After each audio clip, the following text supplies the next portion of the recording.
Hey everyone, welcome to the stream. This is Accounting Nightmare. Oh right, very sorry for the very late start. I needed to go get something for Cleo, but then it turned out that they didn't have it and I had to go on a big supermarket trip. But finally got it. And Cleo's doing pretty well. She's still got some issues we're still sorting out, but she seems to be doing quite well. So she's not here at the moment, but I gave her her dinner and she seems quite happy. Alright, so we did most of the 6.2 MSQ yesterday. Hoping to finish it up tonight. It's been really good. We're learning a whole ton about the Void. Hey Iconic, welcome. Yeah, I'm loving it. Oh, the dungeon was pretty good, but the trial was so good. Oh, that was what a fun boss. And the new character Zero, she's really interesting. All right, how do we get back there? I think we go through this little dock area. Did I sit in the chair? Yes, I did. Oh, it was great. Ah, yes. My quest marker shows me where to go. Thank you. Very convenient.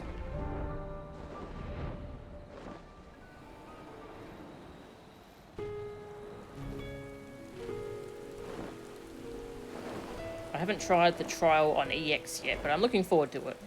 It was a good trial. So we've fought two of Golbez? Yeah, Golbez's minions and defeated them. We found out that Void Scent do not die. They have to be crystallized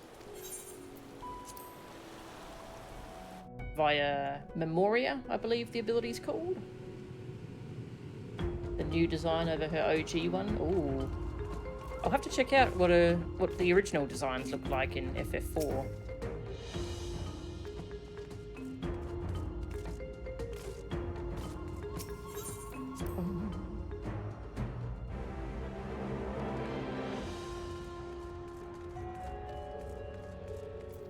Hello, shortcut please.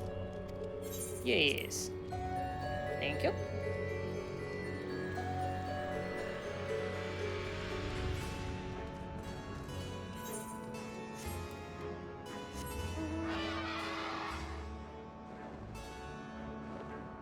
There's our ride. So Zero's the only one who can use this Memoria power. Zero is half mortal, half Void Scent. So we're kind of trying to bargain with her to get her to help out. She's very uninterested unless we pay her. But she collapsed after we defeated Barbaricha. She's very drained of ether. So we're planning to take her back to the source. That's where we're at. And there's a new deserter Void Scent who's just shown up. Came from Barbaricha's army. When the leader falls, the minions pledge themselves to the enemy. There's no loyalty, only survival. Alright, hang on, sorry. I'm gonna go meet up with a static member who made some sweet gear for me, and then I'll come back here. Today's been very busy.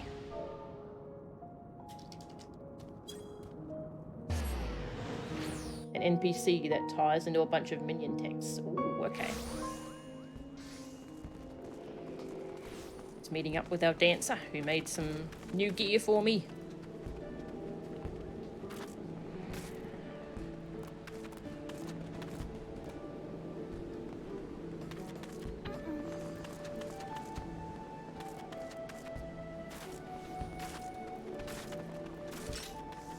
That robe. I need to remember to wear that robe when we do Pandaemonium again. It just feels right, you know?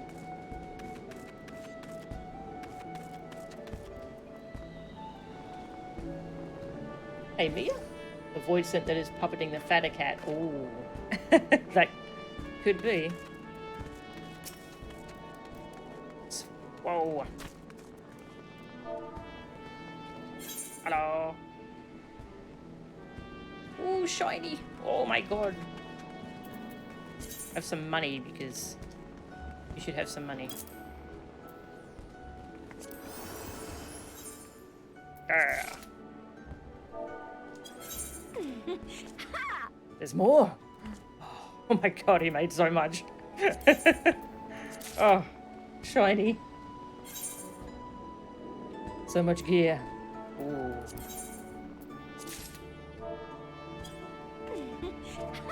Thank you. Yeah, that's our dancer from our static. Oh, look at all the shiny stuff he made for me. Nice. I'll sort that out later. I'll do the melds and everything. Did he make one of everything? Wow. Very generous of him. 2 rings. Ah, nice. Sweet. Okay. Yeah, I haven't leveled my crafters up enough to make the new gear yet. I've got a 90 goldsmith, but that's it so far. Right, back to the void. Yes, his name's amazing. Means you need to go gathering. Too excited about everything else. Yeah, there's a lot of cool stuff to check out this patch. Oh, I haven't checked out Island Sanctuary yet. I'll probably do that tomorrow before we start Pandaemonium.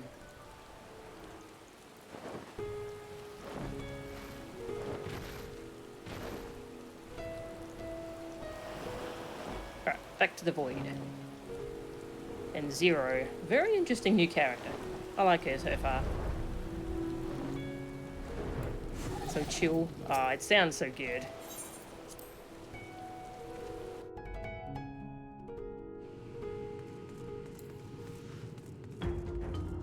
It kind of sounds exactly what I wanted, just more chill stuff to hang around and do while I'm watching streams. How much you love the new raids? Ooh. Oh. We'll hopefully be checking them out tomorrow night. We're planning to go in there together as a static and see it all together.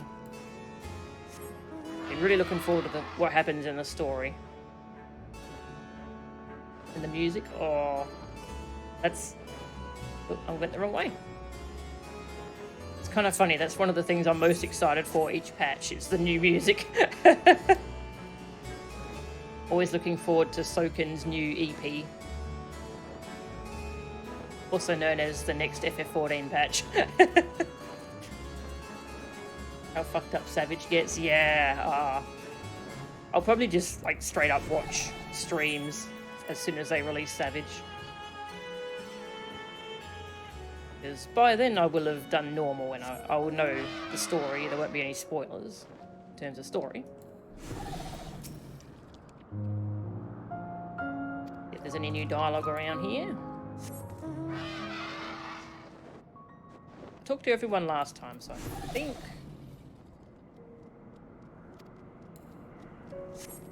Doesn't look like it's new yet. Got this very interesting statue who's supposed to be a hero who will save this world.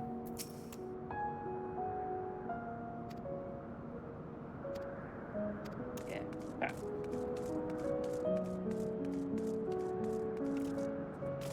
The ancient shackles. Yeah, I think they used ancient shackles for too many fights.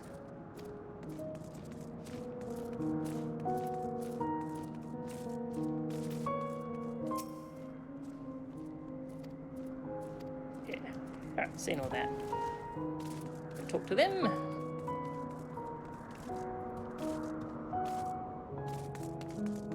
That's the guy, the squid head. Nice. Yeah, his text. I thought it might be tied to Hawk Manor. Is that right? When the leader falls, the minions pledge themselves to the enemy. There's no loyalty, only survival. Though so slow as to be nearly imperceptible, Zero's chest rises and falls in a steady rhythm. Worry not, we will keep an eye on Zero. Go and meet this newcomer. Oh, there's her scythe.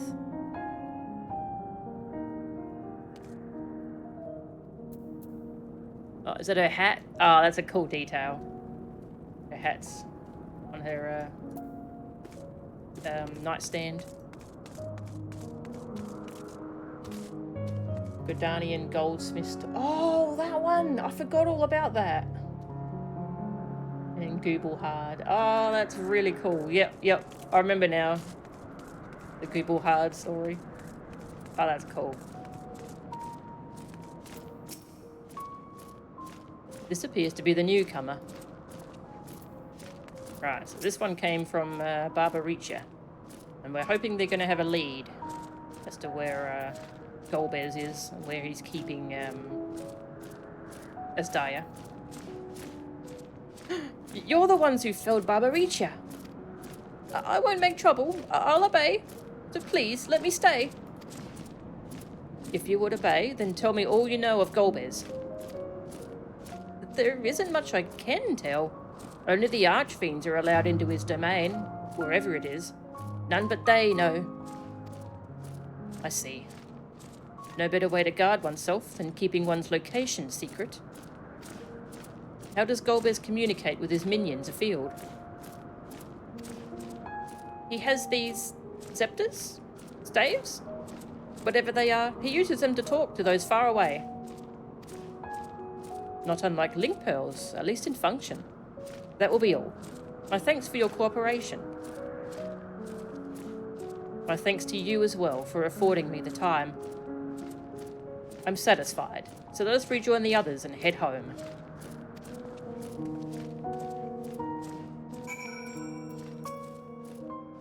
Whenever Barbaricha moved her domain, some would get left behind. No such worries here. Aww. With your pet.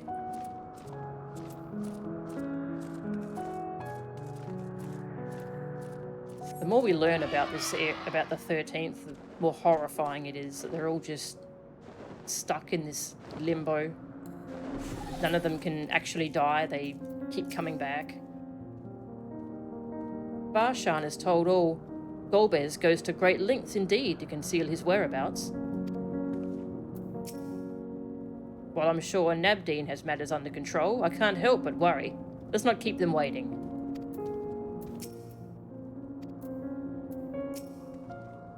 I trust you understand that once we leave the 13th, we will not return until we are prepared to resume our search. Knowing this, are you ready to depart? Not be able to freely return. Actually, first I just want to see if, what was his name? That void sent from earlier was still hanging out up here in the balcony. Go say goodbye to him.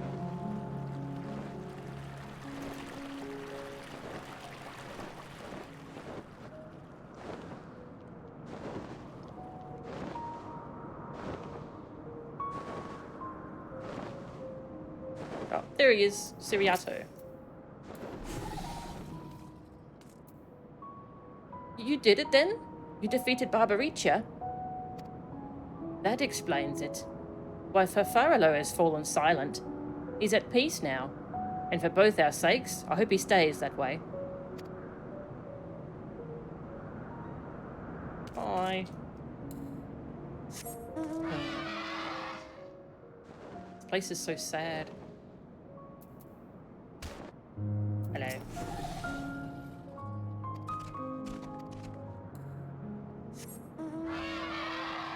Two convos from returning to Rads. Yeah. I should have gone just a little tiny bit longer. Ah, well. Didn't realise we were about to, like, just say goodbye to this place.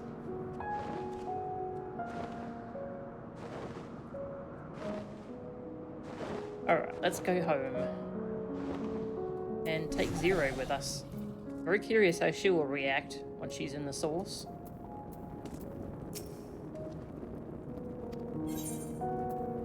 Yes, let's go.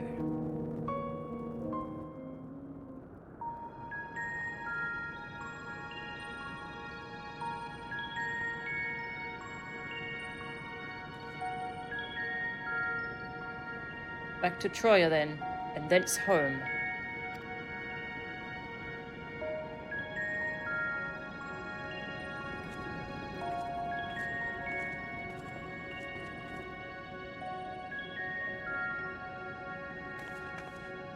Well, I guess he's carrying her.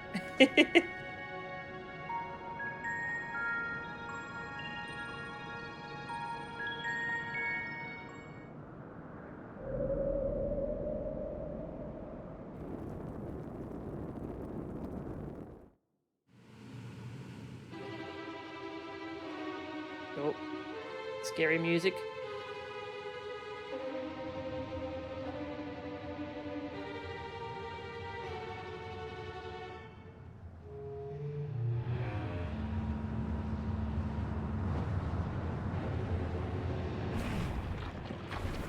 Hey, hit me.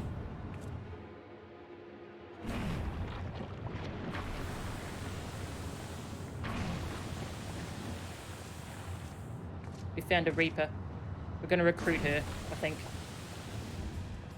Ah, you're all safe. Thank the sisters.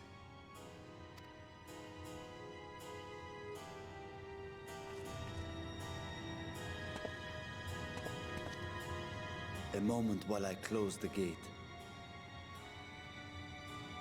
We only take Estinian places so we can carry things.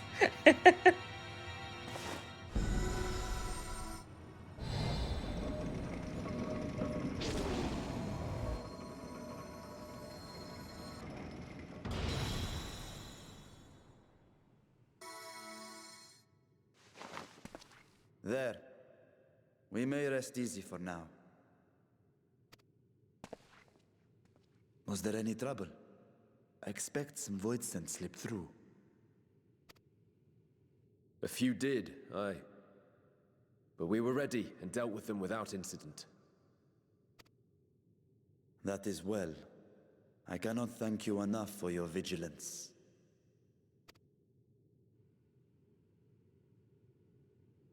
Yes, you're grateful. But aren't you forgetting something more important? You know, the polite but warm formalities one delights in hearing when their little brother returns from a long journey. Aw.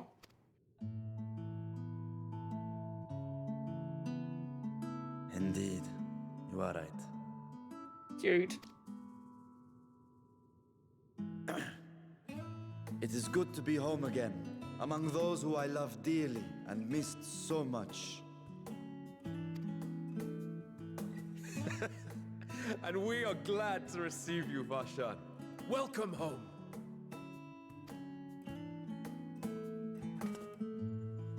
Chambers have been prepared for your use at Megaduta. Let us take Zero there at once.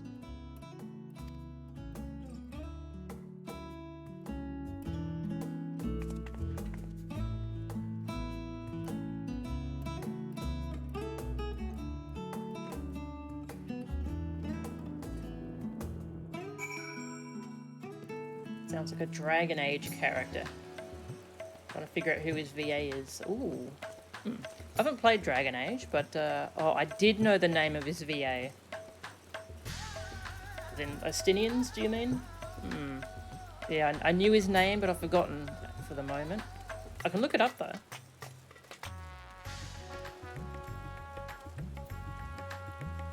Nabdines. Oh, okay.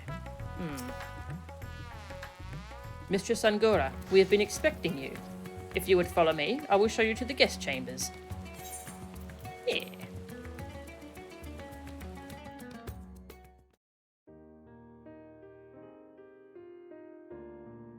Our mission took many an unexpected turn. I am relieved that we have all returned safely.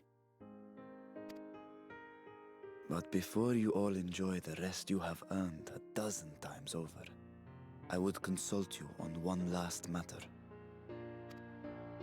Zero.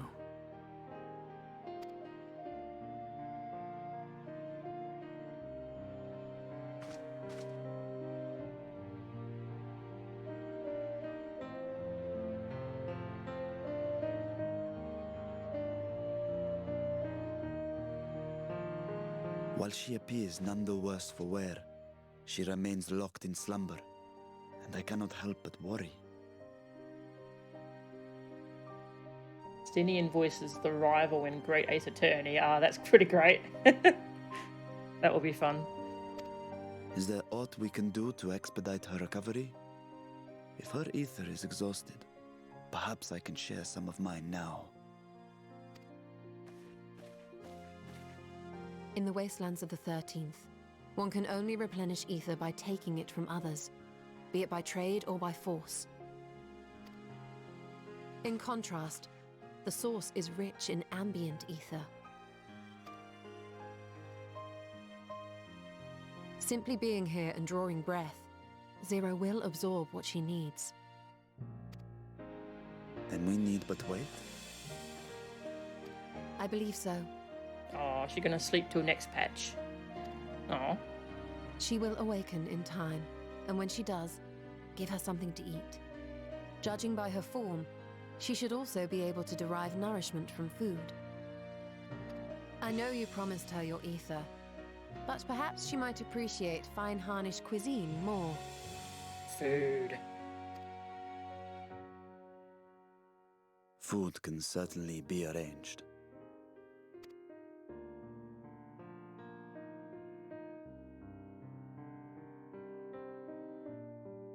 She looks like any other person. Unsurprising, perhaps, given that she is only part void sent.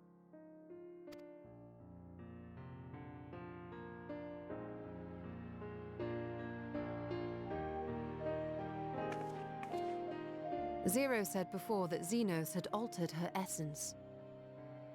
A change wrought, I suspect, with the power of darkness. It acted upon the part of her that is void sent, rendering it dominant. Thus, we were able to reverse it with the power of light. Okay. So that's what she would have looked like if she was fully void sent. I labor to believe that Xenos possessed such arcane knowledge. In all likelihood, it came from Fandaniel. Yeah, let's just... It's pretty easy to blame him for everything. Were Zero wholly void sent, I doubt the crystal would have had an effect on her. One might say that Hydaelyn had a hand in your meeting. Aw. Mum.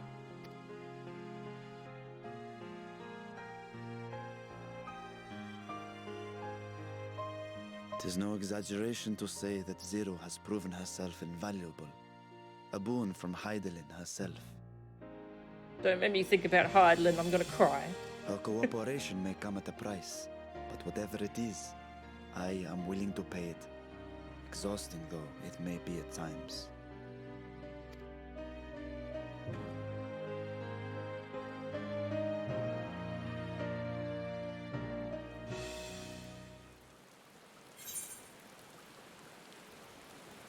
Materia.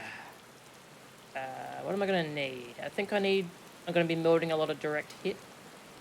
Yeah.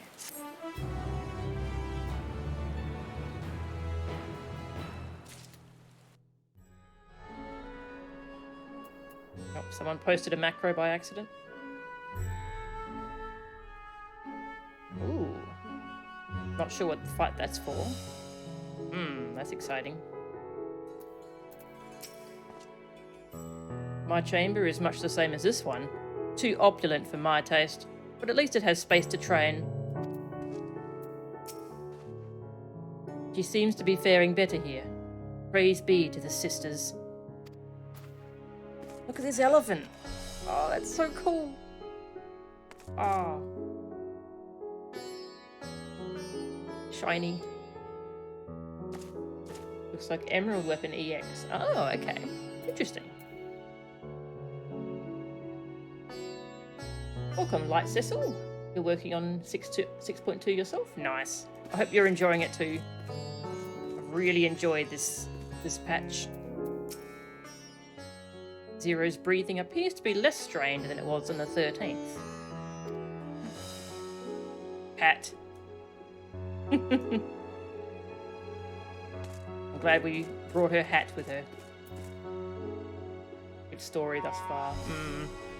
I really enjoyed learning more about the 13th, and Zero is a really interesting character. I like her a lot. A world with light and life. never one to remain idle, Ishtola would tend to an errand. If I may excuse myself, I wish to pay a visit to the High Crucible. While the scales functioned admirably, it would be prudent to have them inspected for signs of degradation. By all means, I shall do the same for this vessel. Then I'll go and meet with the soldiers, share with them what I learned fighting Voidsent in the 13th. What of you, my friend? Have you any immediate plans? Nothing in particular. Just worried about Zero. Just worried about Zero.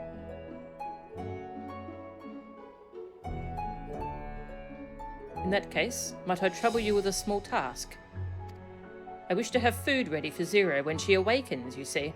Would you be willing to go to Merides Mayane and ask for suitable refreshments?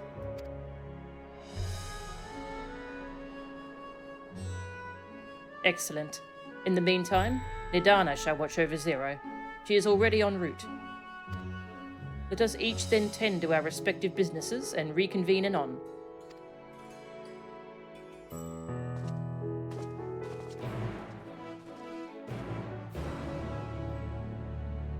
Yeah, the dungeon was very fun. Managed to make chaos beings that only live to consume each other's ether. They have sympathetic micro stories. Yep. They're people who've been transformed into those horrible things. And they don't get rest. Oh.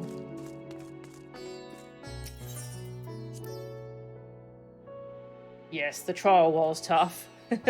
It was a lot happening at once.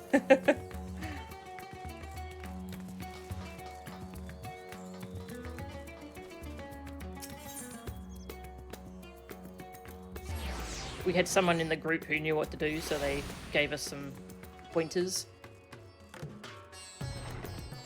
I love the whole theme of it. I thought it was just going to be an air theme thing, like another Garuda, but turned out to be hair. Hair and hair. Yeah. FF4 is one of your favourite FFs, so you're eating well this patch? Nice. Buff hair, yes! And then she went super buff and just started punching the shit out of everything. Oh, it was great. I'm gonna have to do that trial some more. It was so fun. Hello.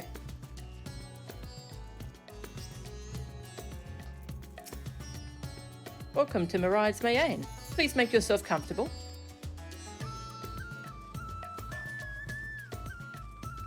What? A guest of the Satrap has collapsed from hunger? Of course I would be happy to help. You need only tell me what you desire.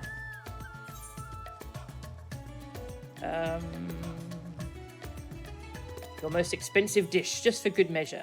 Something light and refreshing, like fruit perhaps. A rich and hearty meal with plenty of meat. A modest quantity of a living mortal's ether should suffice. If she's never consumed food this way, it might be a bit...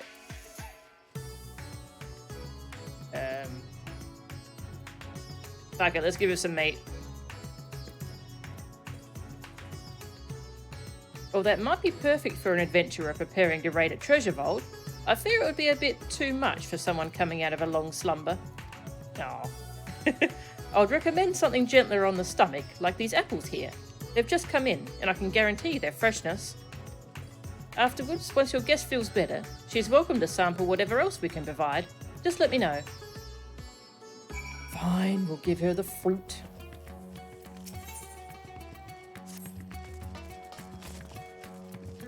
Boring.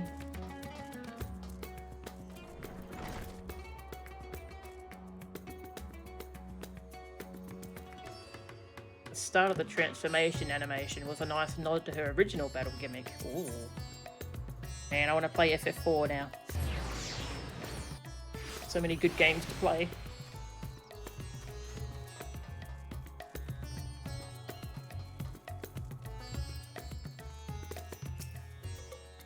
Ah, welcome back.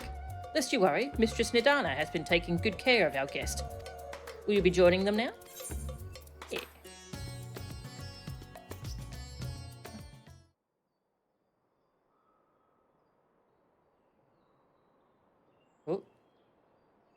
She awake. We don't have to wait till next patch. Light.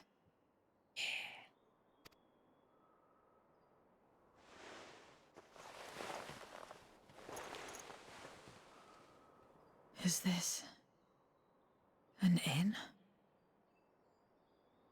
What happened? How did I get here?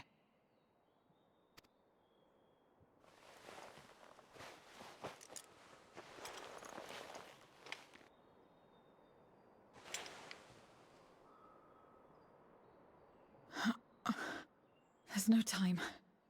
I must rejoin the battle. I must...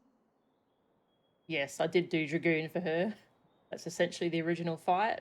That's great.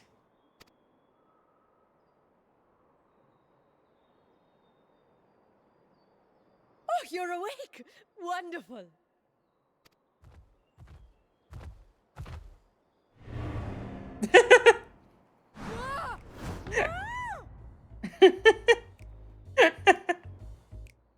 What is this? Some sort of fiend? A fiend? Where is it? Where? But this is no time for jokes. You're in the source, my dear. The world next door. So to speak. The others brought you here after you collapsed. I love Nidana. I'll fetch them at once. Wait, just a moment.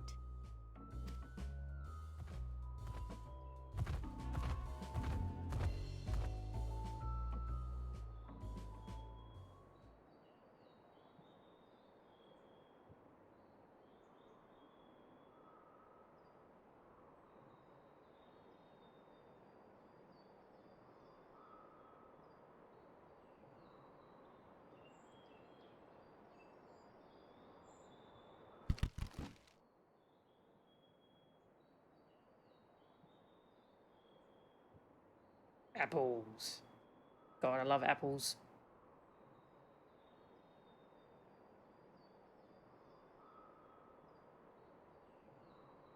I took the liberty of arranging refreshments.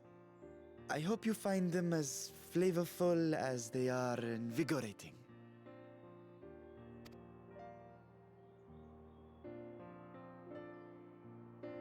This isn't what you promised. I suppose ether is ether.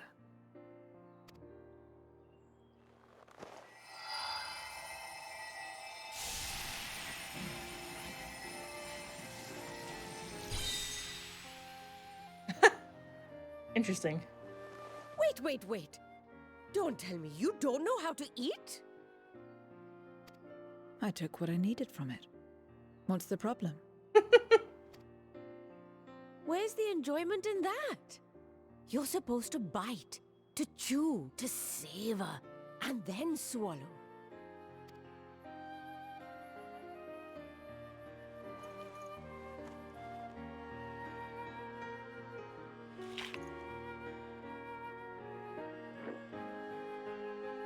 That's the way. So, did it taste good? I don't know. The long years without eating may have dulled your sense of taste. Well, we void scent have no need for such when consuming others. There are some who speak of taste when describing the quality and affinity of their prey's ether. But I loathe the act. Taking ether in small amounts like this is one thing, but diluting my essence, diminishing myself, I'd sooner die. And I have died, countless times. You have? But what happens when you do? Not much. After a while, you return, together with all your expended life force. The important thing is to die where others won't devour you. Amazing! My peers who study immortality and resurrection would be most interested in this phenomenon. Wasn't actually genuinely afraid of a fiend in the room. She was just playing along. Yeah, I love Nidana. She's great. The question of taste aside, I am glad that you are able to partake of food like us. I dare say it agrees with your personal preferences. That's true. You can keep giving me the same on a regular basis. Very well. As my guest, I shall see that you do not want for comfort. And one other thing. We brought you to our world without your consent, and for that, I apologize. If you wish it, we will return you to yours once you have regained your strength.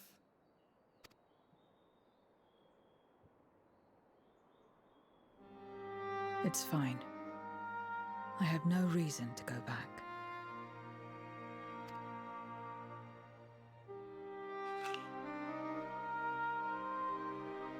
Except for yours, perhaps.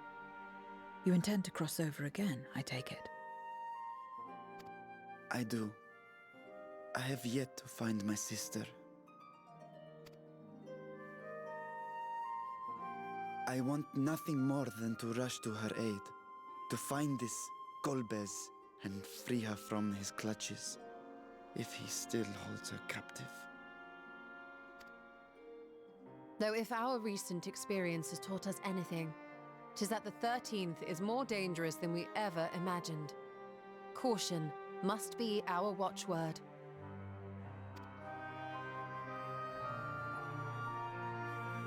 Better late than never. In the short time you spent in our world, you left a trail of chaos in your wake. Yeah, it was pretty fun. You managed to return in one piece this time. But don't assume you'll be so lucky the next. Rest assured, we will make no assumptions and spare no preparation. Speaking of which, while we rest and ready ourselves, I ask that you tell me more about your home. In return, I will tell you about ours. I will show you my domain, Radzet-Han. His domain. Yeah, so he's using kind of her language. The Void Sense have domains.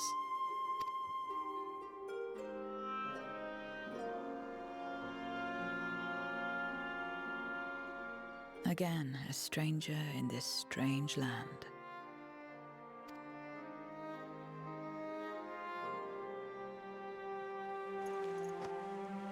Yes, hat. I have a condition. You must come too.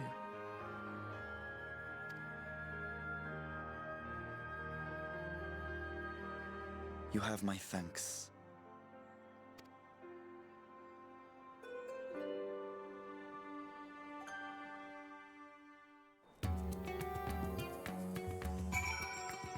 This is really good. Half feral cat rolls, yeah.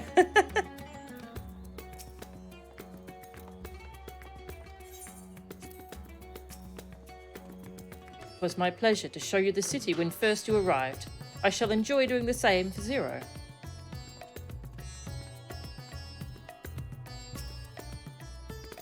This world is brimming with ether. I feel invigorated just standing here in the breeze. Glad am I to hear that. So, is there any place in particular you wish to see? Perhaps where that food came from. Apple, was it? Well, I don't expect I'll collapse again. It would be good to know where I can procure more if necessary. Miride's Mayain it is, then. I shall introduce you to the head waitress, Melil. Bashan and Zero are accompanying me. Yay!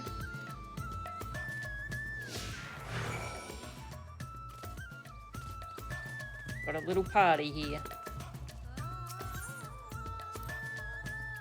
While bound to Xenos, I never saw vibrant cities like this. Only ruined places. Not so different from the Void.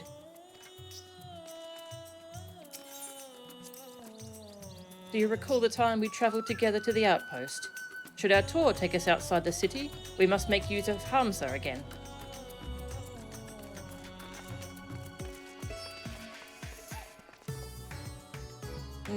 Just a different culture. Yeah, I really like the angle they're taking here. Give it an option besides eat weaker void scent, takes it immediately. Yeah, that's really good touch actually. He's like, yeah, this is alright, I suppose. You can keep giving me apples.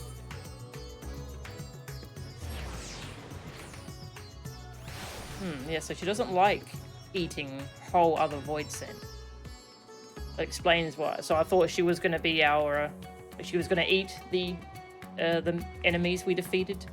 But she doesn't like doing that. That's why she crystallizes them. This is the place? The air is different here, and I speak not of the heat. There's a texture to it, a fullness, unlike that of elsewhere. You smell the cooking, I believe. Hunnish cuisine is quite fragrant and delicious, I hope you will agree.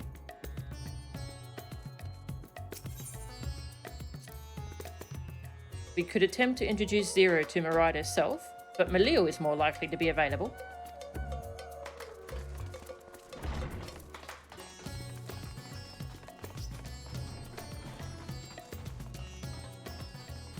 Hello. Welcome to Maride's Mayane. Greetings, Malil, and may I introduce you to Zero. She is an esteemed guest, and I ask that you see to her meals during her stay. Ah, yes, Maride has told me all. Please come to us whenever you're hungry. We'll look after you. It was here that Melchan obtained the apple. While the palace cooks can prepare whatever you desire, it is certainly a quick and convenient food. I'll remember it. Who are the ones there moving their bodies about? Is it for some ritual related to eating? The dancers? They move their bodies to bring pleasure to those who are watching. It is a form of entertainment, part of our culture. How needlessly complicated. We Voidsent prefer simpler pleasures. That may be the way of it now, but your world too must have had such complicated diversions once. I don't remember. Well, let us move on. I propose we visit Balshan Bazaar, where goods the world over may be found. You can see her getting a curry addiction. Might be able to taste the stronger flavours better. Yeah, actually, that's a good point.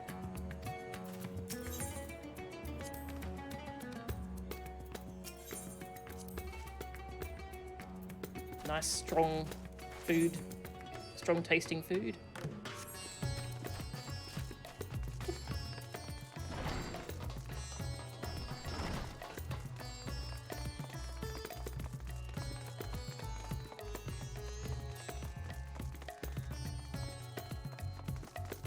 Oh, when does the rising event start?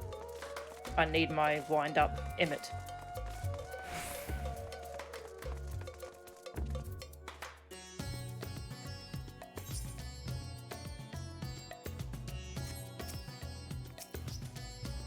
What are all these things for? What do you do here? This is a marketplace where people buy and sell goods. Since its earliest days, Redzet Han has served as a trading hub, and here you'll find not only local products, but wares from distant lands.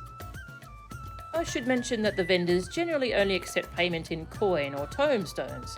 If there is aught you desire, I shall take care of it. So that's what tomestones are for. Voidsent returned with them on occasion, but I never knew their purpose. They struck me as useless trinkets, and I couldn't understand your obsession with them. On that subject, there appear to be no shops in the 13th. Do you never make bargains in which possessions are exchanged? We do, but rarely. We strike bargains when we want something done. If we desire an object, we kill whoever has it. I see. Your bargains may be likened to employment, I believe. I shall bear this in mind. The With that, let us continue on. I propose we head to the High Crucible of Alchemia.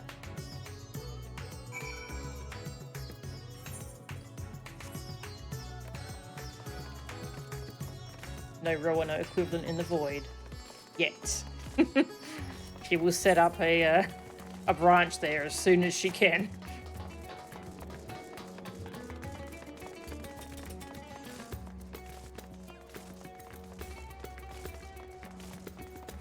Oh, I love this room. So colourful.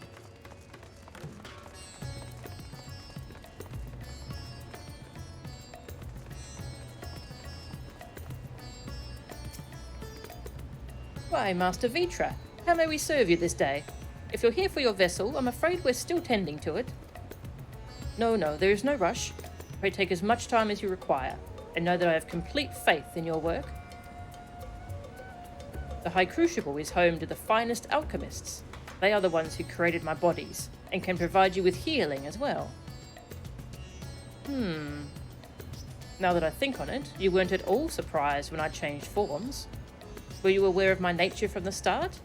That I was a soul, occupying a vessel not my own?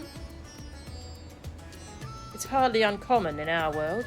When given the chance, many shed their bodies to claim stronger ones. Oh, you must be the rumoured guest. We've been most eager to meet you. If you have a moment, would you care to stay for some tea? The sisters know we'd love to hear your tales. No, I've had enough food for now, and can always obtain more without the need for inane chatter. Now, no need to decline outright. I dare say you are tired.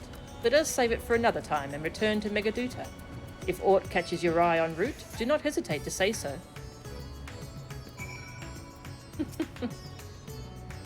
Artificial void scent are a concept we understand well, but partial void scent? Now that is something that upends our established theories.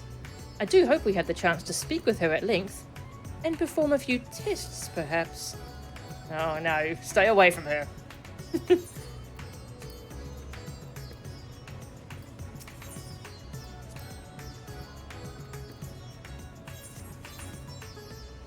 Any more gossip areas? No? Okay.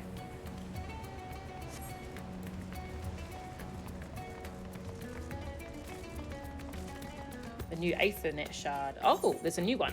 Right. I forgot about that. Oh, up there. Okay. Nice. Thank you. So give it a boot. That's a great term for acquiring an Aethernet shard. I forget the term for it. But boop, that's a good one. Attuning, there we go. That's the term.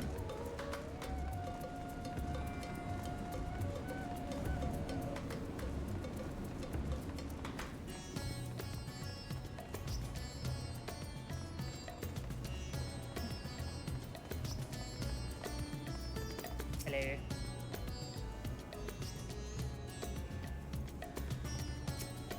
Yes. Touch it. Lick it. Boop it. Nice.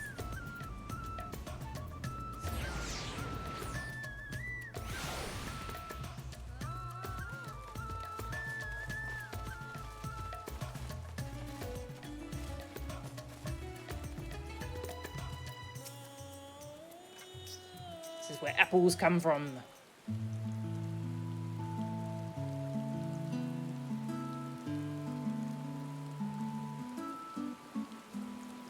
Some sort of fruit. Pitiful things, though. I imagine you need to eat a lot to derive any satisfaction.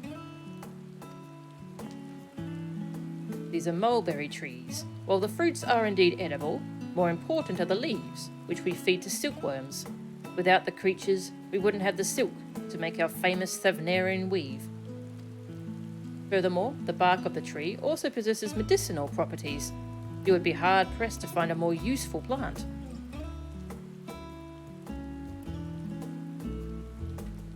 Is that so? Aside from food, I wouldn't have considered any other purpose for it. Master Vitra! And Melchan too!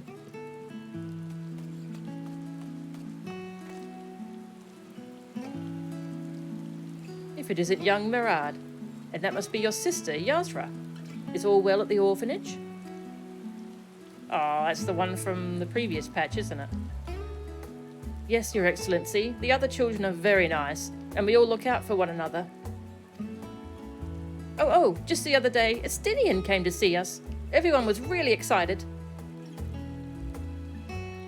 Truly? Estinian paid you a visit. That is well. Aw. He's a big softie. Is she a new friend? Friend. Oh no. You know what that is? He's very excited about the idea of a friend. What? You mean you don't? She is a visitor from a faraway land, you see, and is still unfamiliar with our language.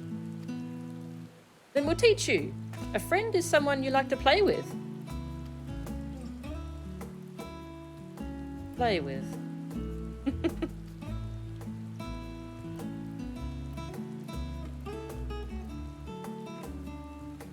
Xenos. Oh no.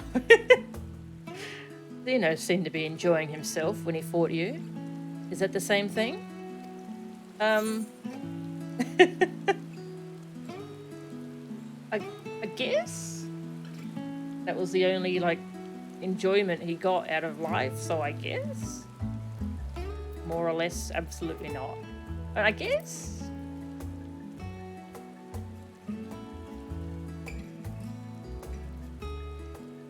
I see, but is having someone to play with so fulfilling? I still do not understand why. Why he traversed the great expanse. Why he risked life and limb for you.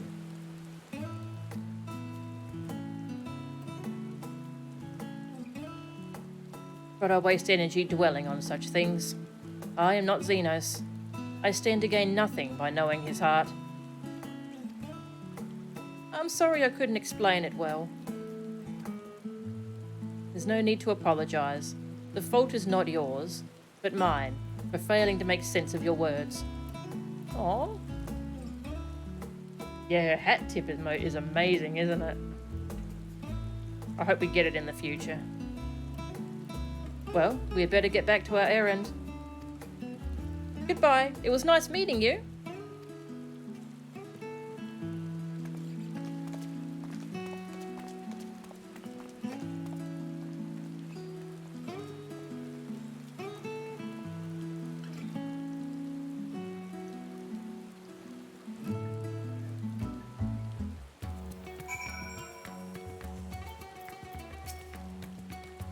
What is a friend? 'Tis a seemingly simple question, but the answer is anything but. Only a child, innocent and pure, could reply with nary a moment's hesitation. Through Xenos, I thought I understood the ways of your world. No, Xenos is a strange example. But the more I learn of it, the more I realise how little I actually know. It's all so strange. Your behaviour and your reasons. I find myself baffled at every turn. But the feeling is not unwelcome. I'm learning, bit by bit. It was the right decision to join you. Aww. I love her. Darkness warped all life in the void, even plants. Only now do I recall flowers and the value they held. Buried memory. Oh, the final patch. Final quest of the patch. Gentle smile plays on Varshan's lips.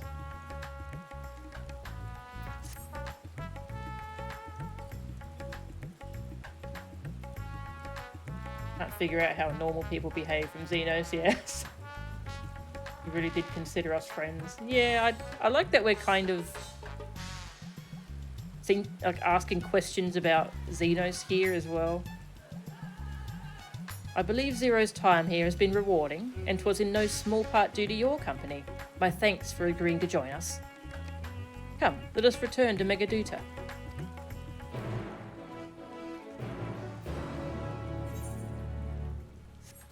Shortcut. Oh.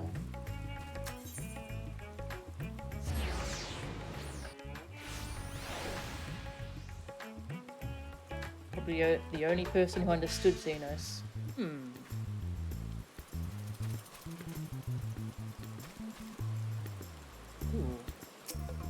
What sage weapon is that? Looks pretty. Pewter pendulums. Huh. Okay, very simple ones. Quite nice looking though.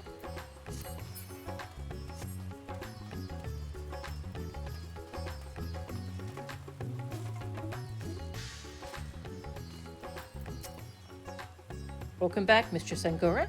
Will you be heading to the guest chambers? Yeah.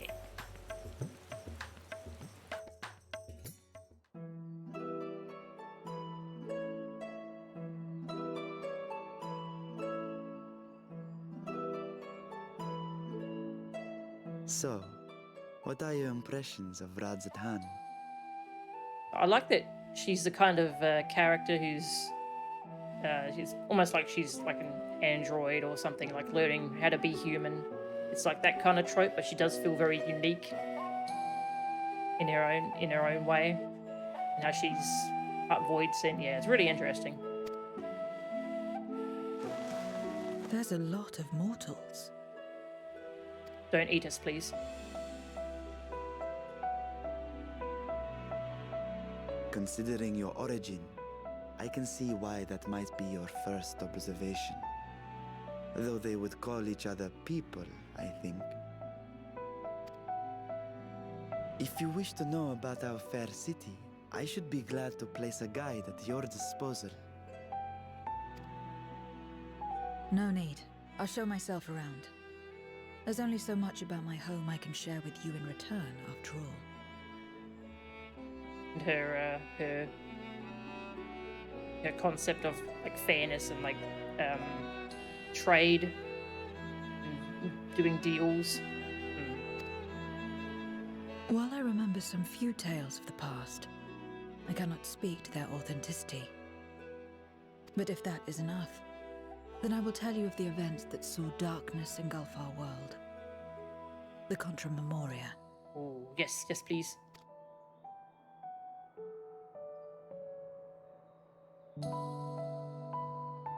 We are all ears. Please. Additional deal with the devil. Yeah. Long ago, light filled the world and all was at peace. But then the servants of darkness came, and they bequeathed a black art unto men. Channeling the power of hope and prayer, one could call forth fearsome beings known as Eidolons. The Ascians. And these Eidolons are surely primals.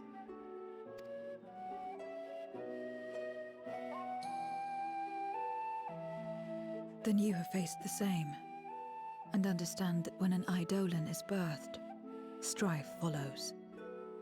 And in such strife, the weak are the first to suffer.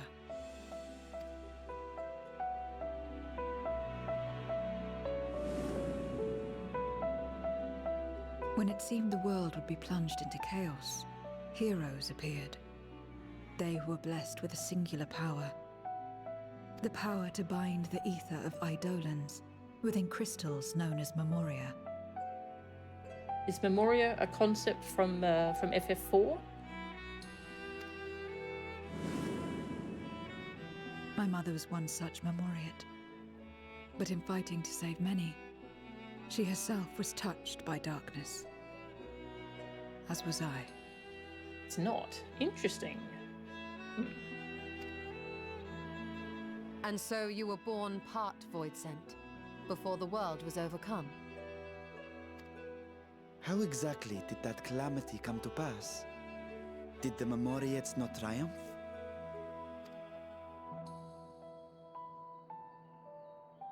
They did. They expunged the seeds of chaos and restored the peace. only to find themselves seduced by the darkness they had sealed.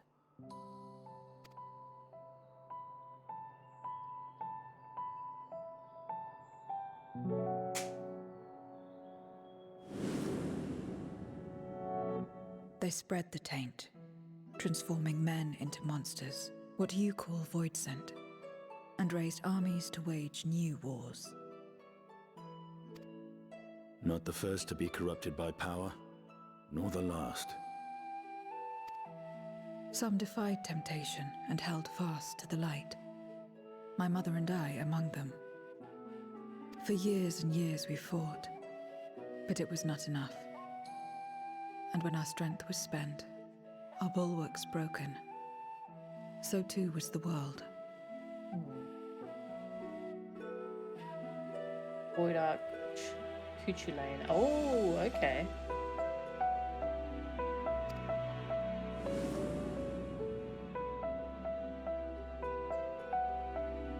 The flood of darkness.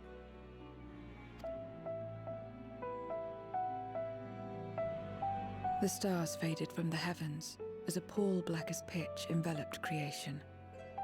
Darkness raged unchecked, rending the very walls of reality. I was cast into the rift, and there trapped for what felt like an eternity. Until I came upon a crack. Tiny, infinitesimal, but enough for me to squeeze through. And find my world changed beyond recognition, into the lightless waste you saw. So that is how you were able to escape becoming a void scent in full.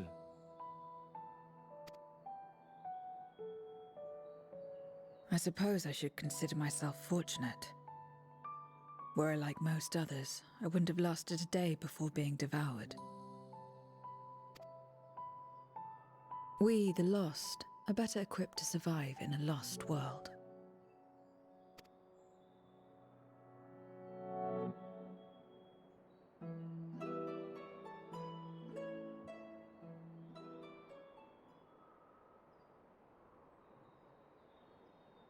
A lost world, you say? I wouldn't be so sure. The 13th is still there, is it not?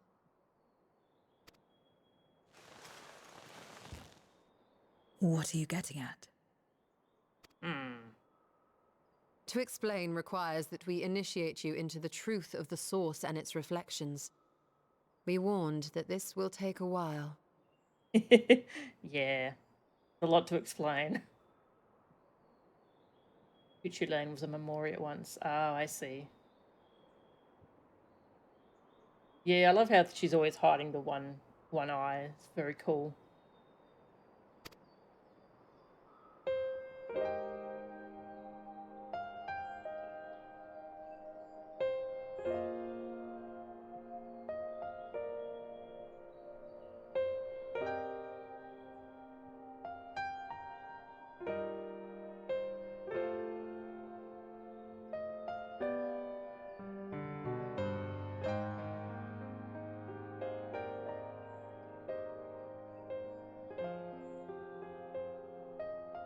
Then, unlike the worlds that have been rejoined, mine still...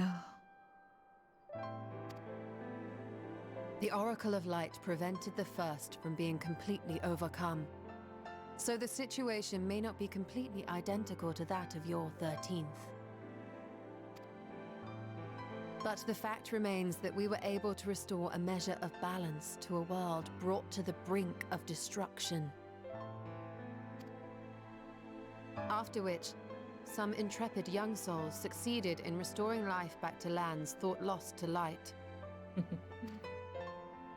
Which gives me cause to hope the day may yet come when life springs forth anew in the 13th.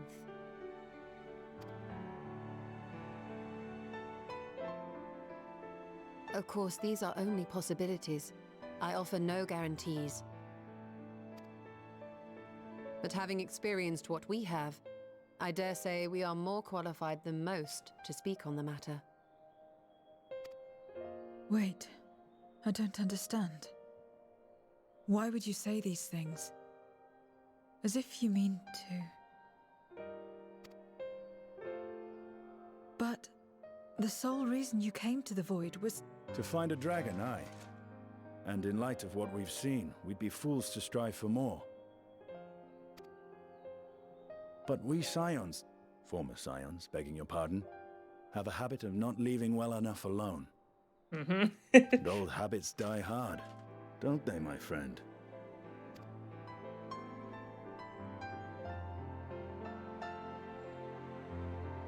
Restoring the light would serve our efforts to find and free Ashdaya. There is no reason not to try.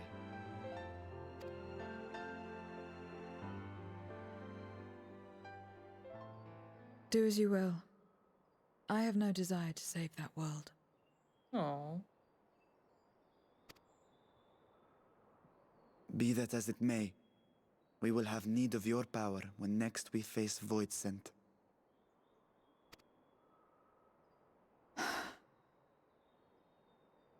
You know how it works. If you want my help, you must pay my price. There was a pretty great meme I saw on Twitter about Zero. Just a dog holding a sign that said, "Fuck you, pay me." Very good.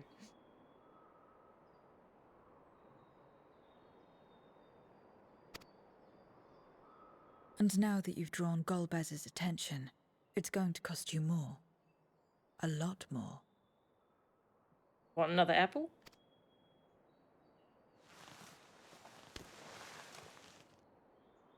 I will consider this a deposit. She does want an apple.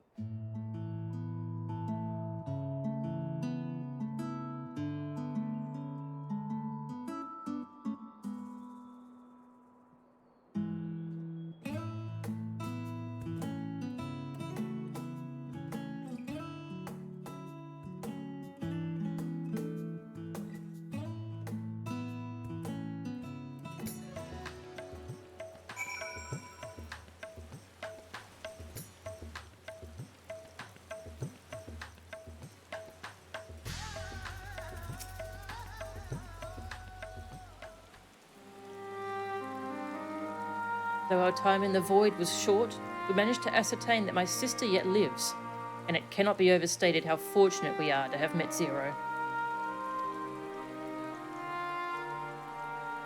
But the greater blessing is nevertheless you, my friend, for your encouragement to embark upon my search anew, and your help in overcoming the challenges thus far.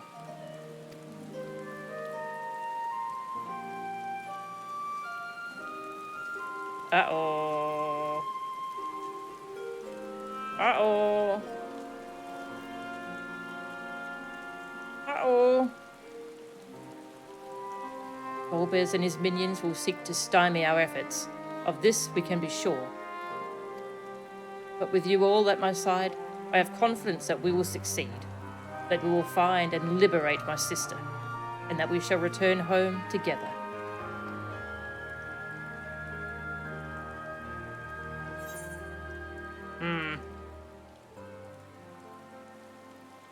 I was worried if Golbez managed to sneak some spies in through the portal.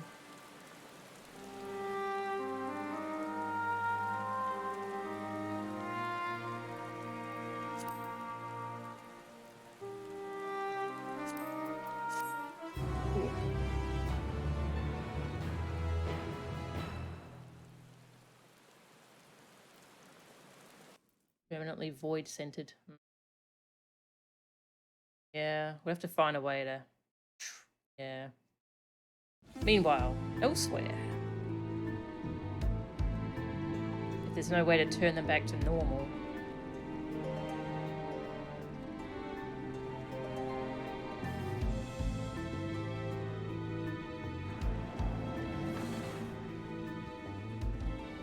First Scarmiglione, and now Barbariccia. Useless, the both of them. 'Twas no lie. They conspire with a Memoriat. And their search for the dragon will lead them here. The war draws nigh.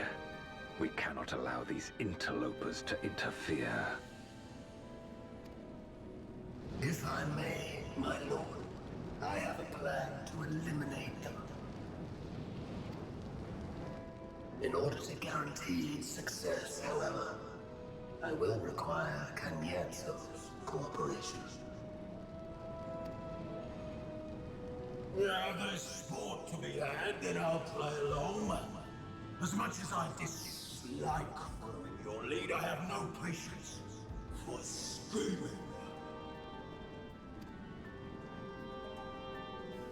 Well and good to have confidence, but do not forget the cost of failure.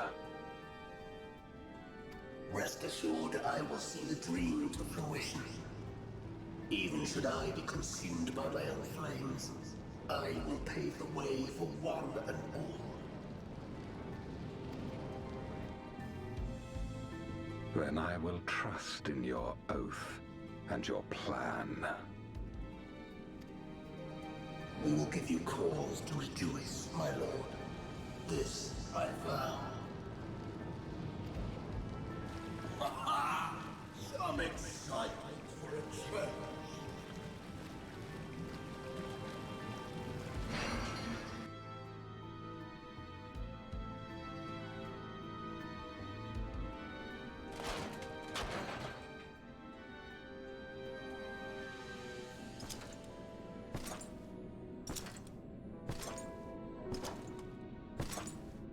No sacrifice is too great. Even should my 4 archfiends be lost, I will not halt my steps.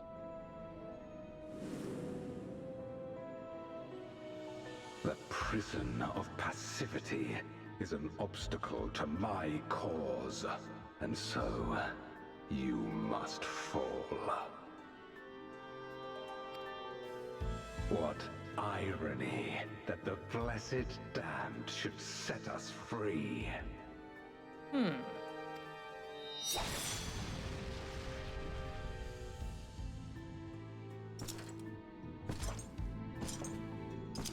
As I swore so long ago.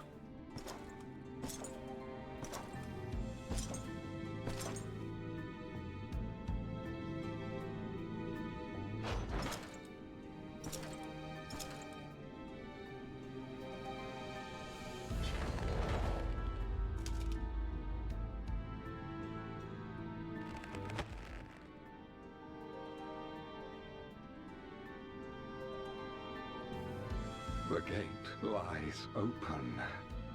At long last, my ambition shall be fulfilled!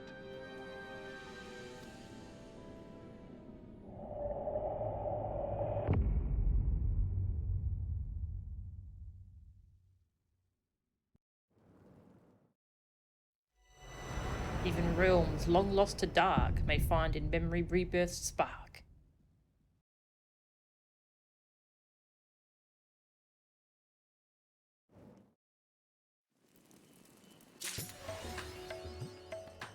Wow, there we go. Into the light. Voidbound is the new title. Ooh.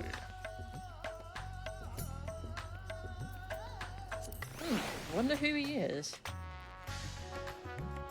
He said something about power of passivity, which sounds like power of the light.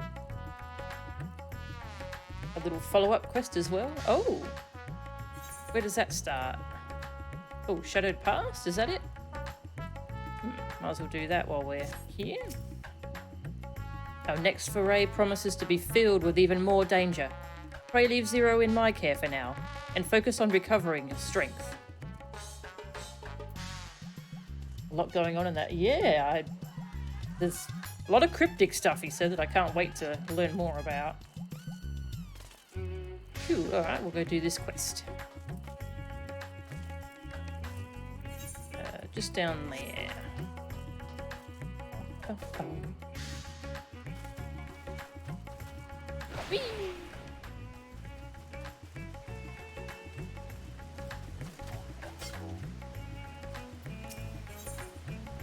Oh. Something has this radiant scout unnerved. Ah, Mistress Melchan, you couldn't have appeared at a better time. You see, while out patrolling the city, I chanced to sight a void scent.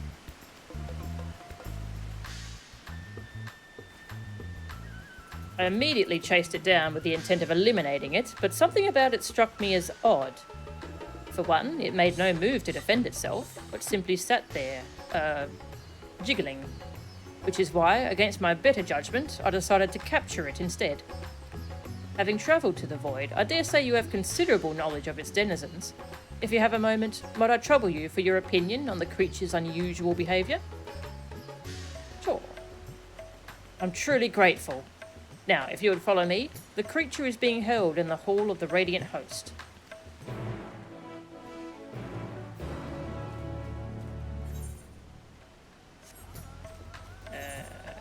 Here.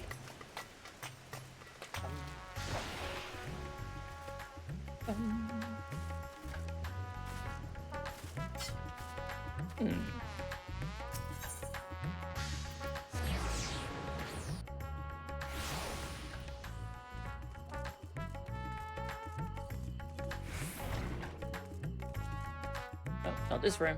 Wrong room, sorry. Wrong address. Yeah, this is very easy to miss.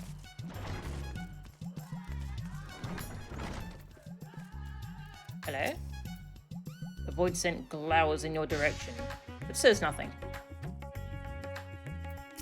Whip you in the eye.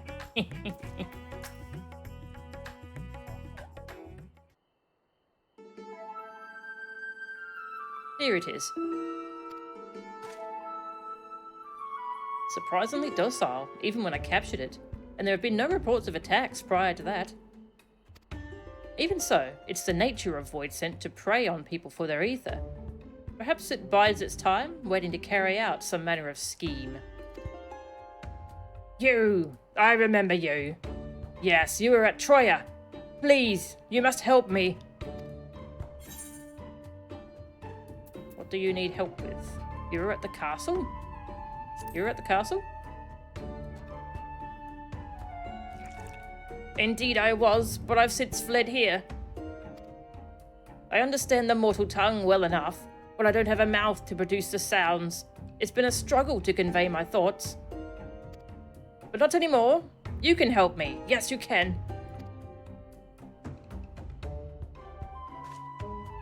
You can converse with the void scent? Amazing! Could you ask it why it came here?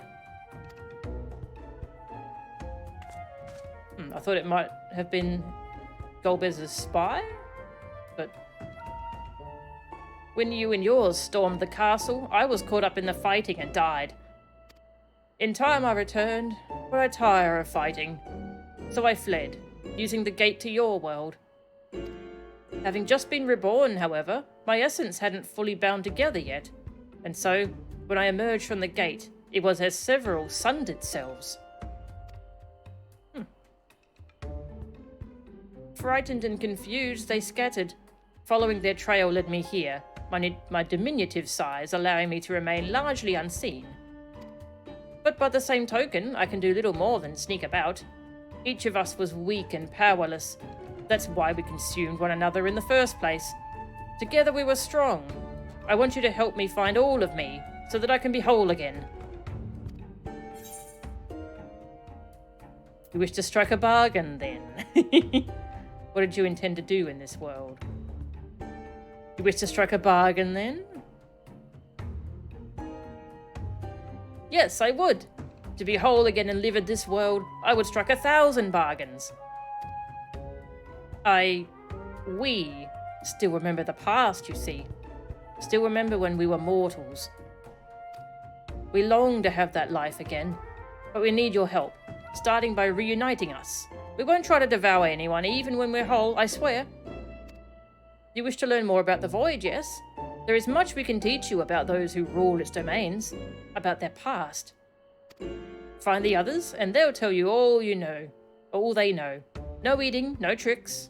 Do we have a bargain?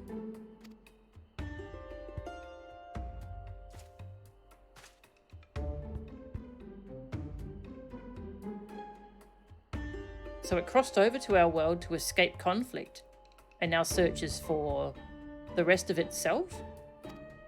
I understand Void Scent are quite reliable when it comes to fulfilling a pact, and I dare say having one as an ally would benefit our research into their world.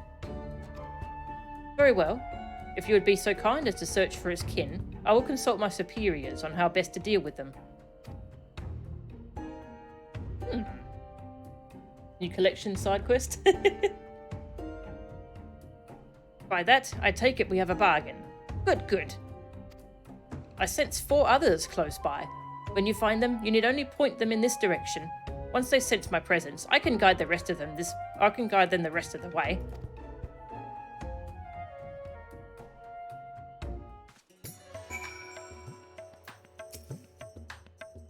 Like me, the others have an interest in the lives of mortals.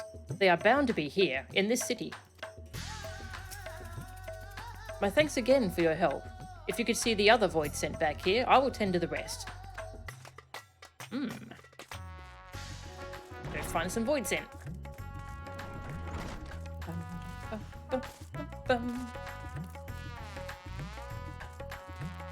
Hello.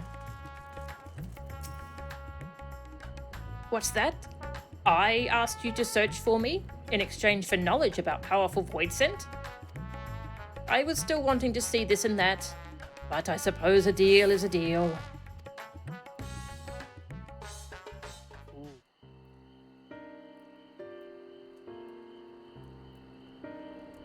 Those men over there. Soldiers, are they not? We used to have soldiers in our world too. There were lots of them during the Contra Memoria. Ah, back from Weaver's Warding, are you? I hear you fought well against the Void Scent that slipped through. Come now, I merely did my duty. Haven't we all sworn to protect our nation, no matter the cost?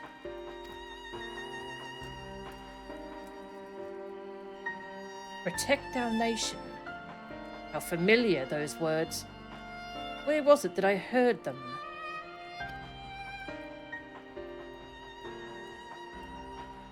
Ah, yes. It was the early days of the Contra Memoria. The enemy had conjured a terrible idol that laid siege to a fortress.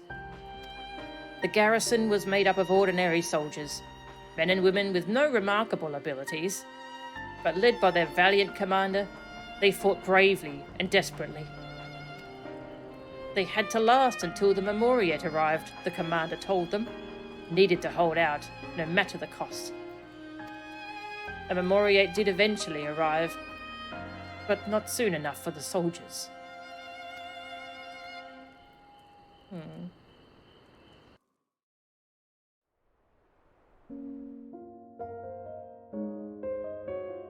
Having struck down the Eidolon, the Memoriate and his servant searched the castle for survivors. They found only the dead. But just when they had given up all hope, a faint groaning reached their ears. They rushed over to the sound and cleared away debris to find a lone survivor, the garrison commander. Oh, were you the garrison commander? Instead of joy, however, the sight of the man filled them with anger.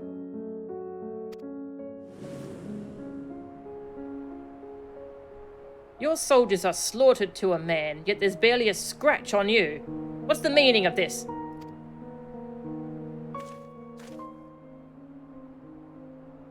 The Eidolon was savage, but mindless. It was a simple thing to hide myself beneath fallen debris.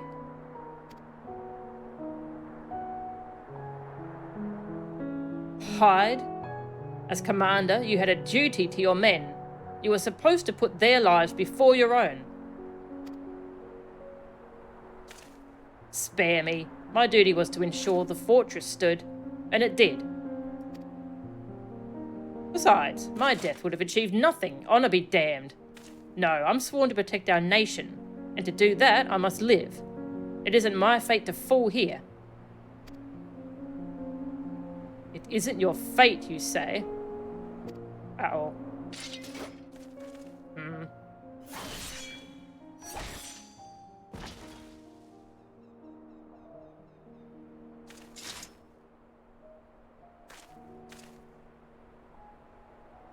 Is he sensible steward? I'm sure he's fine, sensible steward, don't worry. Merely unconscious. Come, let us bury the soldiers and their commander with them. Oh. Fate shall decide what becomes of him, whether he lives or dies. Very well, my lord.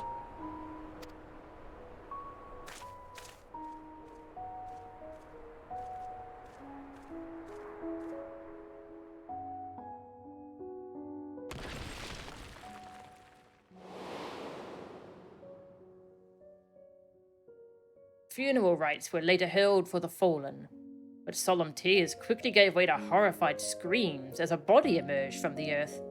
The commander. I can't die. I must live, the man is said to have declared. The people thought him a demon, a disheveled horror, muttering curses as he wandered off to regions unknown. Scarmiglione, they called him, a name befitting his newfound grisly visage, a name befitting a monster.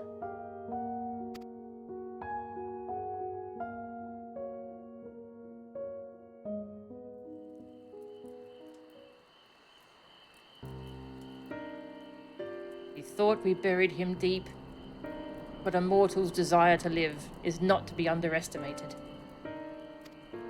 You're a mortal, so I expect you understand that desire. Well, that concludes my tale. I had best rejoin myselves, if you'll excuse me. I wonder if that was sensible steward or if it was the memoriate. Yeah, Archfiend's backstories. This is pretty cool. We get one for all four of them. Alright, let's head to the next one.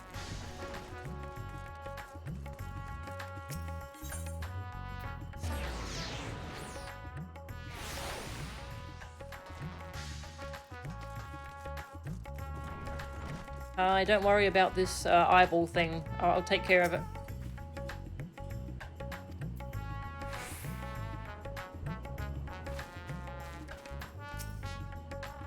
So this is where mortals consume ether.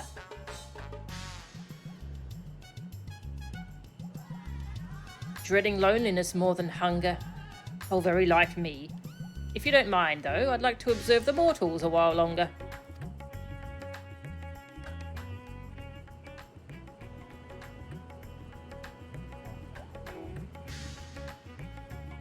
The food here is simply sublime.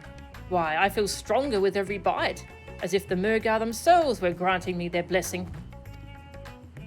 The food is tasty, that's true enough, but no food is so sublime as to be a substitute for proper training, my friend. Stronger with every bite, every feed.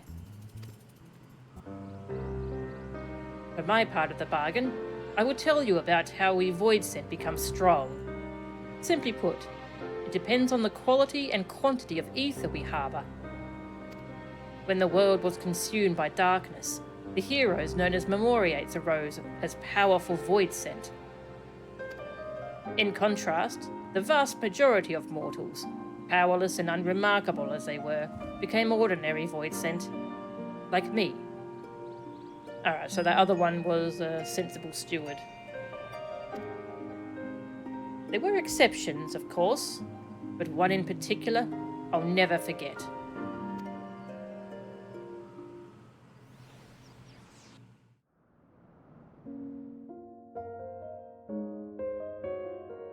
Scarmiglione. Never had I seen a Voidsent so craven.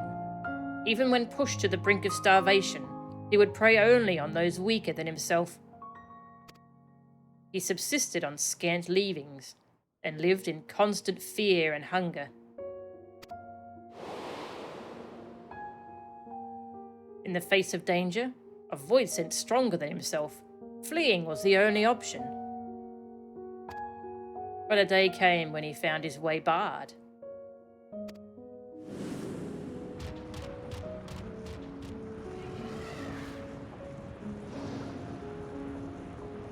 How pitiful.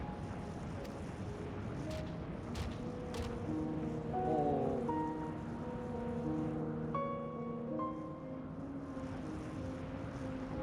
Such overwhelming ether. Who is this? You fled instead of facing your foe. Why? Why? I'm too weak. Why else? I would have been devoured.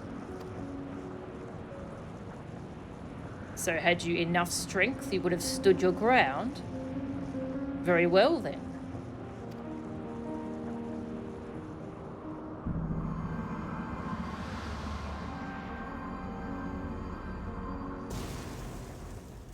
What's happening? Yes, I feel it. The power swelling within me. Lo, your foe returns.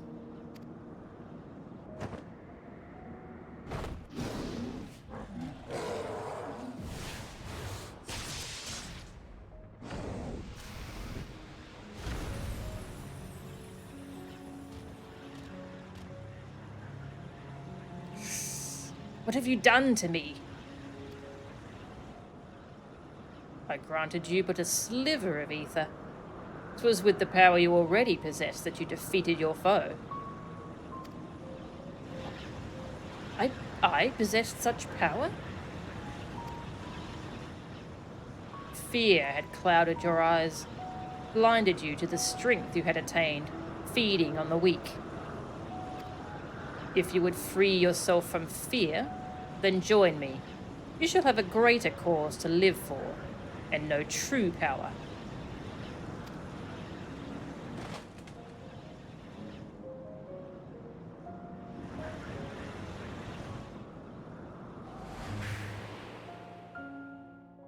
Curious how, in a world without death, the fear of it could be the key to great strength.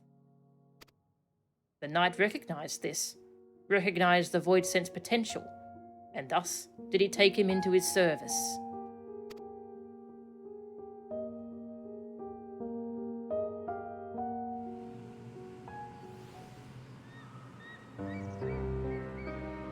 Determined as he is to live, it wouldn't surprise me if he was still somewhere out there.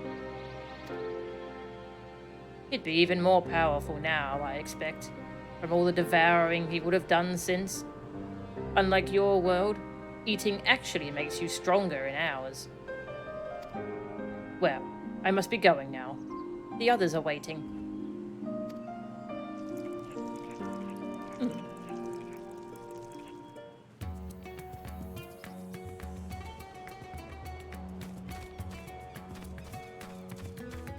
Well, 2 for Scarmiglione. I wonder if the other 2 are going to be for Barbaricha.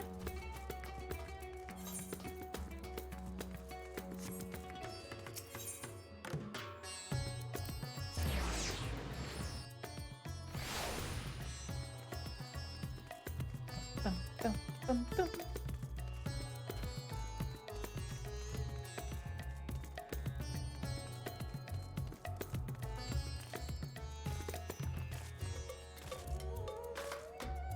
Hello.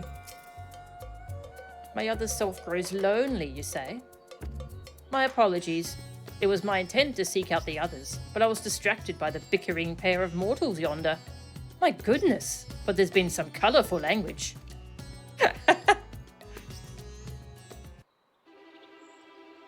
To hell's with your father. You shouldn't need his permission just to leave the goddamn house. Please, mind your language. What would father say if he were to hear you? It's always father this, father that, with you. I'm sick of it. You're your own woman now. Bloody act like one for a change. Colourful language, yes. Not from the girl, though. Oh no, she appears to be quite well bred. Ugh. I just hope she's happier than a girl I knew long, long ago. Oh, Barbaricha.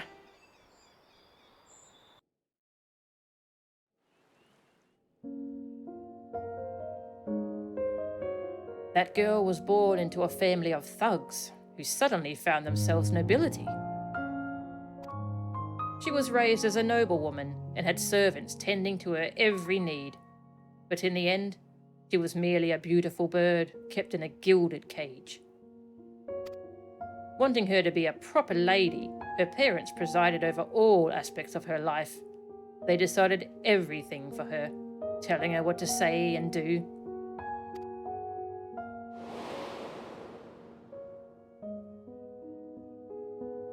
Chafing from the fetters of a restrictive life, she solicited her handmaiden's aid and stole outside the manor, where she enjoyed a moment of bliss unbeknownst to her parents. Or so she thought.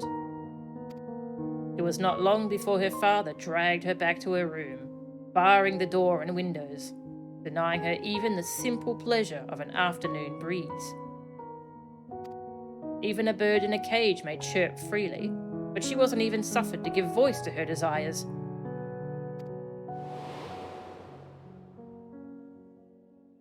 But she wouldn't be deterred. Having once tasted sweet freedom, she yearned for more.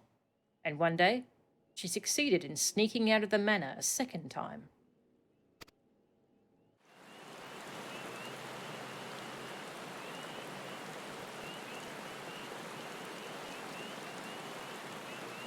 You're late. I was beginning to think you wouldn't come. If you're expecting your friends, I'm afraid they're not coming.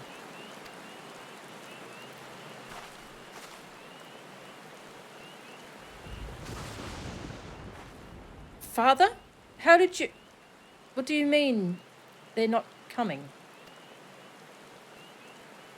I had known that some miscreants were cavorting in these parts, but to think that they'd dare try to consort with my daughter...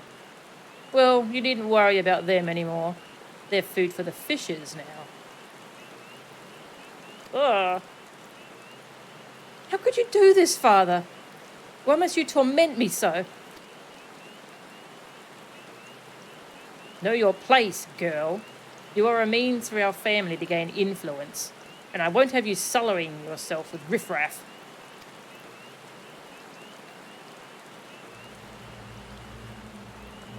Kill him.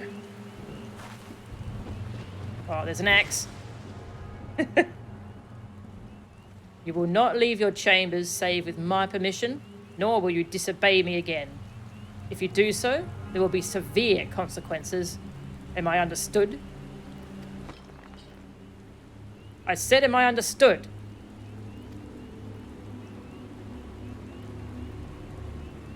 To hell. What did you say?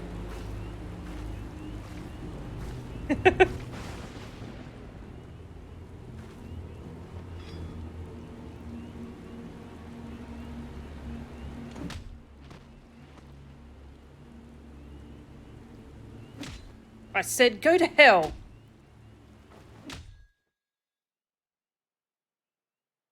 Well, I mean, I understand. He was a piece of shit.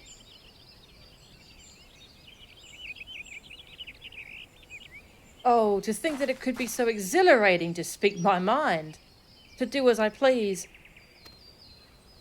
No more living in a cage. From this moment on, I am free. Free as the wind.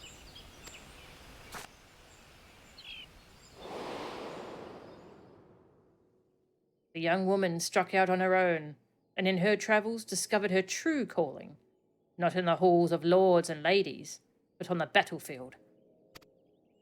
She became a force of nature, famed for her striking beauty, which belied a terrible savagery.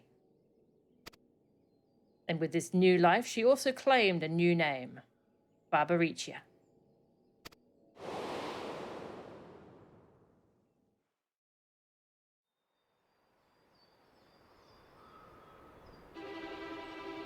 Indeed, she found her freedom. But did she also find happiness, I wonder? I suppose I'll never know. Nor does it matter, for the world that once was is no more. Oh, but goodness me. I had better rejoin the others.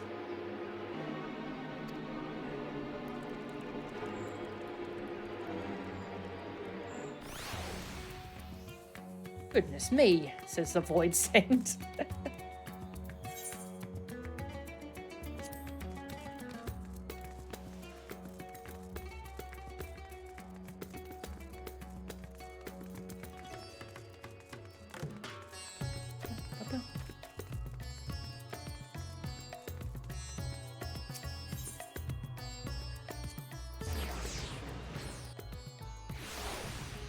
Yeah, this is a really good side quest. Hello, eyeball friend. Zero. Hello.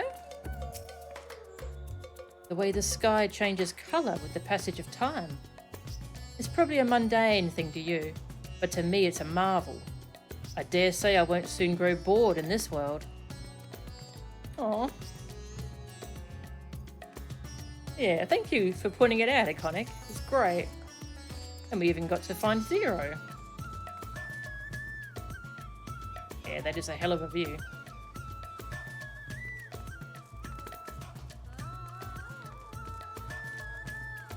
Hello. Ah, what a refreshing breeze.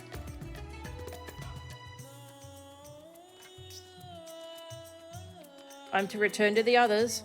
Ah, they should come here.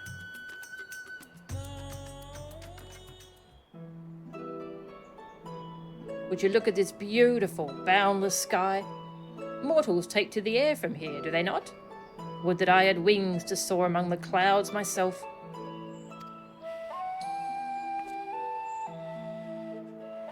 But we Void Saints are not wont to roam, you see. The mightiest among us carve out domains, while the rest labour to stay in their good graces. Now, the master of a domain seldom ventures outside, for it is in one's territory that one is strongest. For some, however, such confinement proved trying, as was the case for a certain Void Saint I knew. Yep, Barbaricha.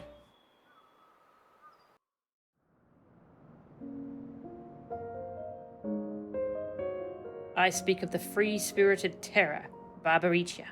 When she first established her domain, she whiled away the days waiting for her minions to bring her prey. The ether amassed from these offerings were devoted to the singular pleasure of caring for her silky, flowing locks. But the resources of her domain were not without their limits. It was only when none remained to oppose her that she realized she was a prisoner in her own domain, and unless she broke free, she would inevitably wither away, alone. Not knowing what to do, she had fallen into the depths of despair, when the hand of salvation came to pull her out.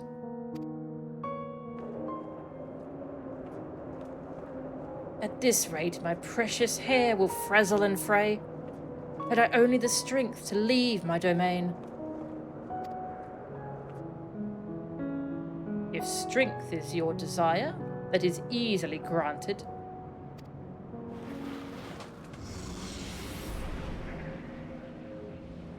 Who are you?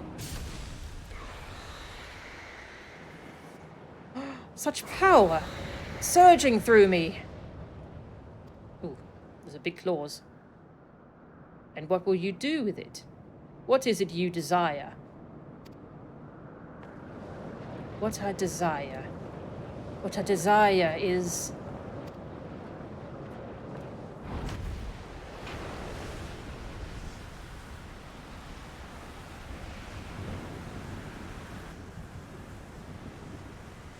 You would move your very domain. Impressive. That I can do such a thing. What have you done to me? I granted you ether, nothing more. It was your will that made it possible. My will.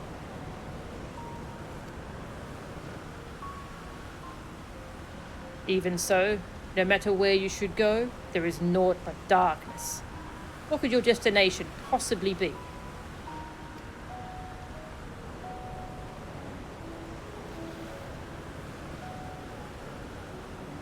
Destination?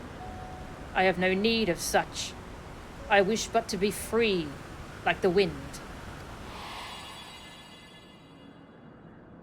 In a world that has met its end, rare indeed is the soul who desires freedom so ardently that she could will her very domain to move. Recognizing this quality, the knight would grant her more power and a place of command in his mighty army.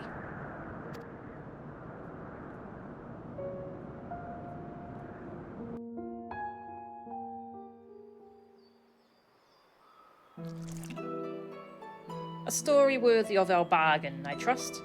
I might have had more to tell had I not fallen off her domain. It seems you mortals also have a fondness for flying. I'd certainly like to try riding one of these airships of yours.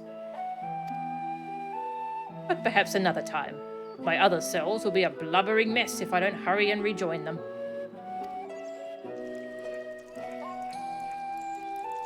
Why are they so cute? You have found the last of the Void Scent. Time to head back to the Hall of the Radiant Host.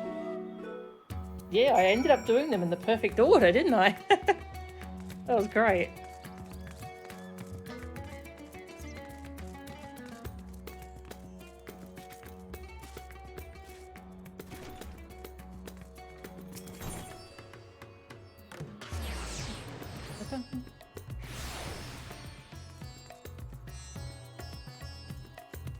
Let's see what they're combined for. Oh, it's probably, yeah, one of those bigger blobs with all the eyes.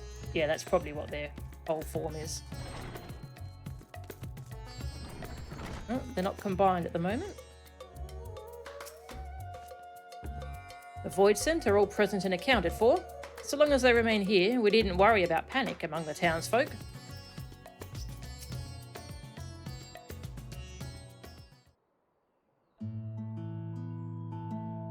Thank you so much for finding me. I hope the knowledge I had to share was worthy of our agreement. More than worthy, I'd say. They told me of Scarmiglione and Barbaricha. How did you come to know the Archfiends? More than worthy, I'd say. That was good. My other selves lived quite disparate lives, both as mortals and Void Scent. Though I suppose it is rather fortuitous that they crossed paths with such powerful Void Scent. But more importantly, what they could offer was worthy of our bargain. For that, I am glad. All that remains now is for us to rejoin and become whole again. Fusion dance! Huh? Is this not all of me? Oh? There could be no other explanation. There is still more of me lost out there somewhere. But I don't sense them. Where could they have gone?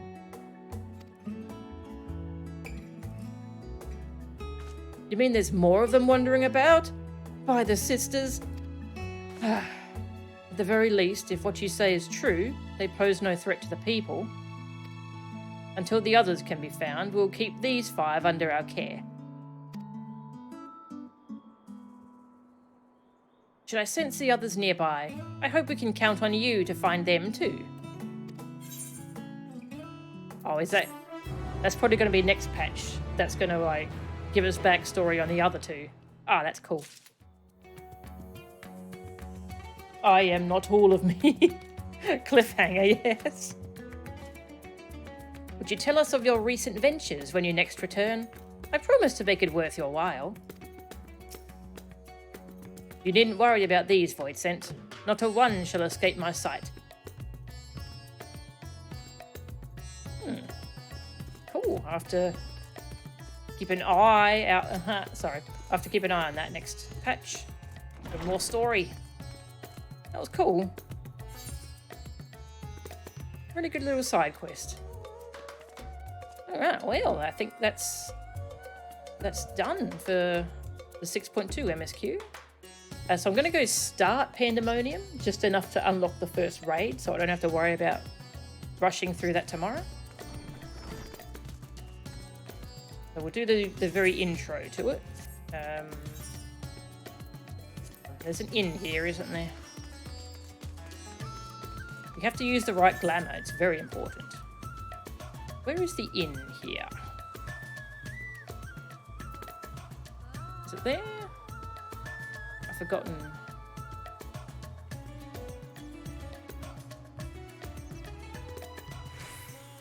Is there an inn here? Not one in Reds? Okay. In Chalet Inn. Okay, well I might as well just path back to Gridania.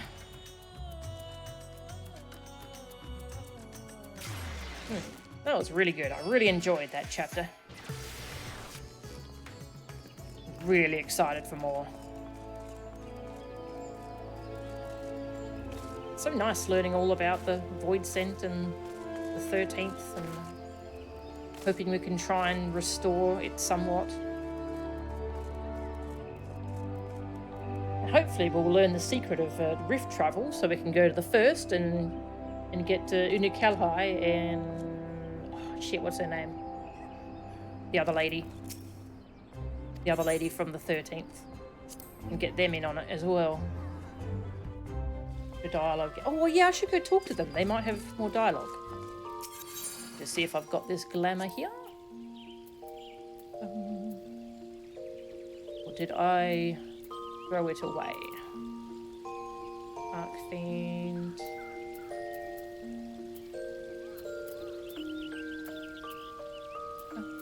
Alright, I might need to go talk to the Calamity Salvager. Yeah, that's a good idea. I'll go talk to them.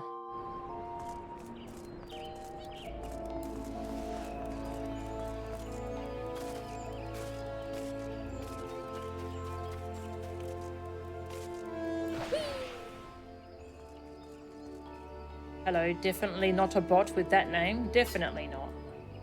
Very legit character name there.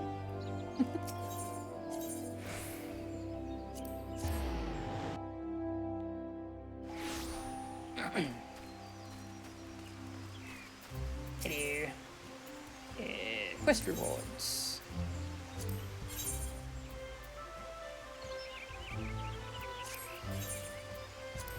No, no. Number 1. Sophist Road, there we go. Yeah. Thank you. And there were pants to go with it. Oh, there's boots as well, hell yeah.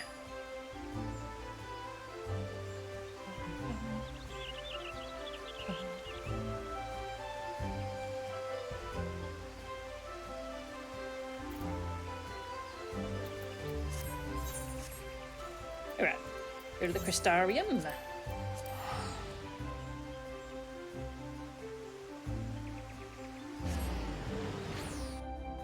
We talk to our friends from the Void Quests.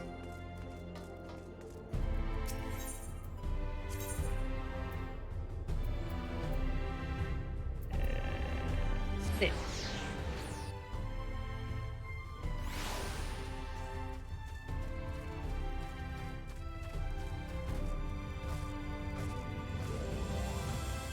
There.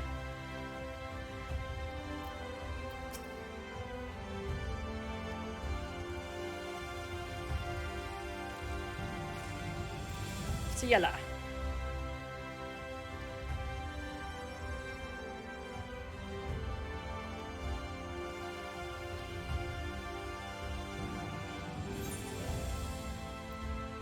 I went to the 13th. What? Not only did you travel to the 13th, you encountered a Memoriat besides? Wicked what? That's nothing short of a miracle. I used to be a Memoriat myself, but I lost my powers when the Ascians plucked me out of the void. It's astounding to think that this Zero managed to survive with hers all this time. Though she claims to have no desire to save our world, as a compatriot, I should still be keen to meet her. There's only so many of us left after all. those who haven't completely lost themselves. Also, I know full well that you and yours have your own objective in the 13th, but should you discover aught that might lead to its restoration, I'd thank you to share it with me. Aww. How are you?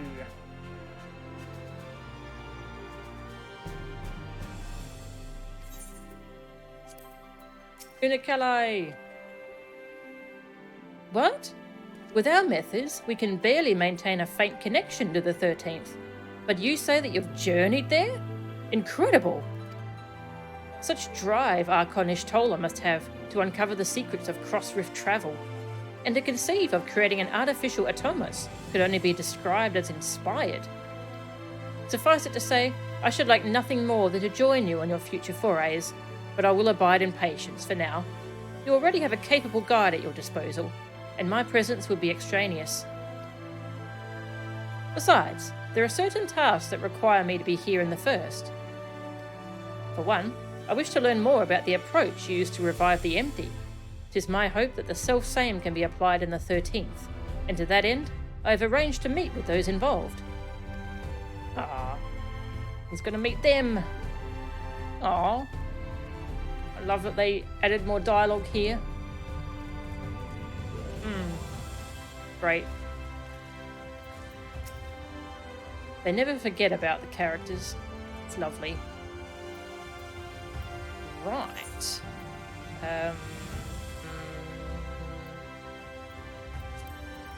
Labyrinthos. Yeah. Go start some Pandaemonium. An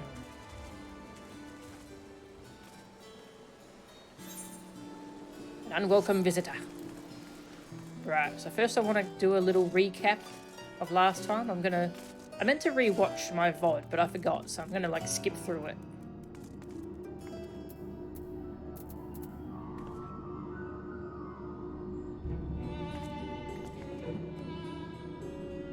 Right, where's the VOD from first Pandaemonium trip? Yes, yeah, I'll fix my glam.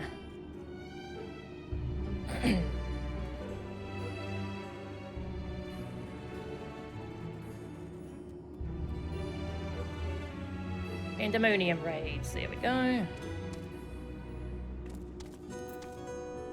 Oop, mute that.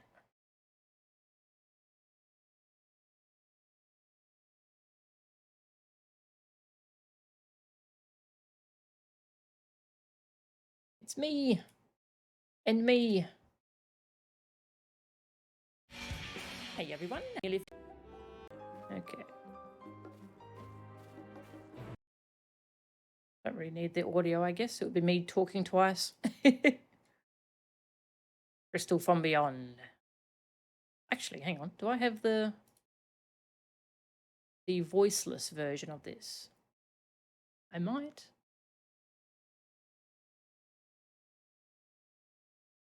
What part was this? 17.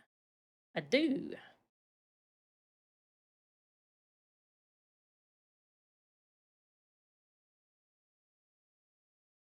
Yeah.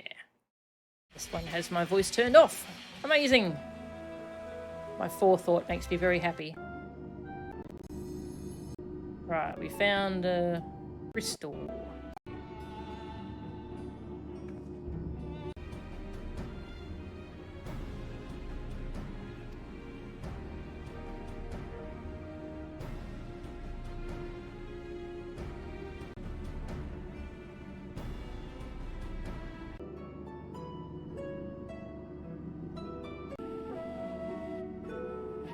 They recovered an unusual crystal shard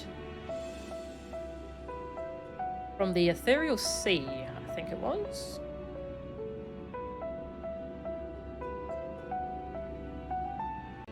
Yeah, and it looks like the Asian memory crystals.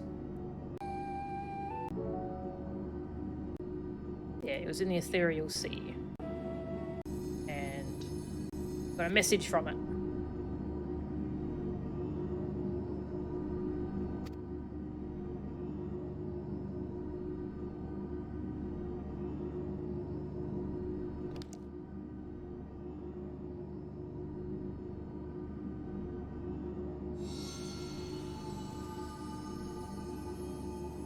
anyone message, come Pandaemonium, please.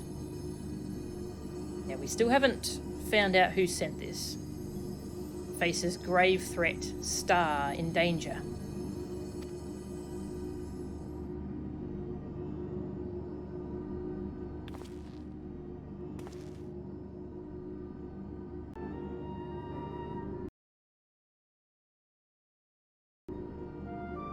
They entrusted us with the crystal. Find out what Pandaemonium is. And the crystal reacted with the time portal and let us travel through time. Just don't think about it too hard.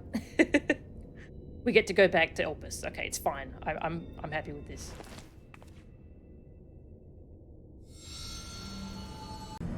And we went to Elpis, and we landed on top of this confused boy.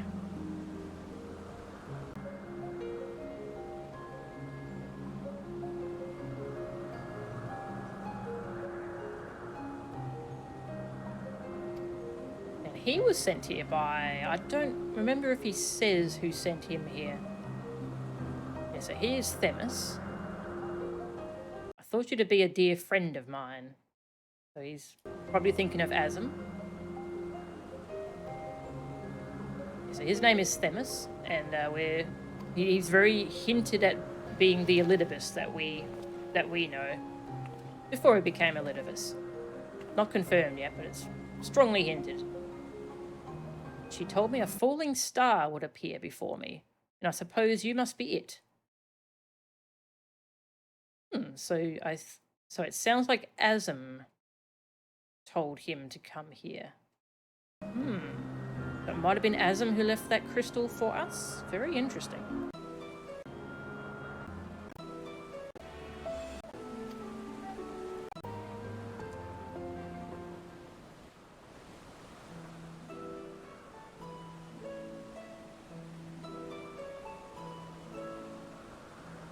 My name is Themis.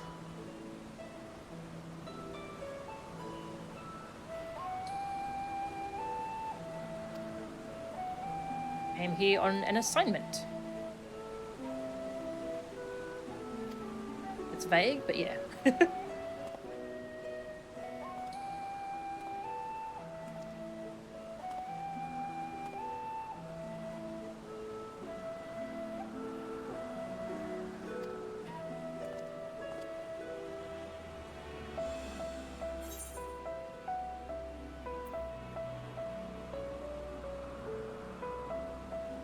I think I picked, yeah, Azam's familiar.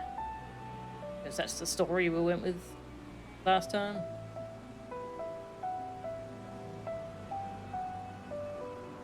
Did not know my friend had such a unique familiar at her disposal. Yeah, so, yeah, Azam sent him here. Or Azam told him a falling star would appear before him.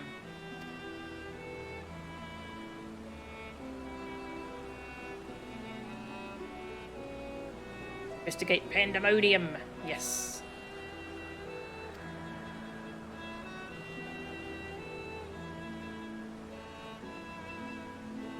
Might I trouble you to explain how you came to collide with my skull? Sure, I'll take credit for that. My familiar, yep. Azam sounds just hilarious and amazing.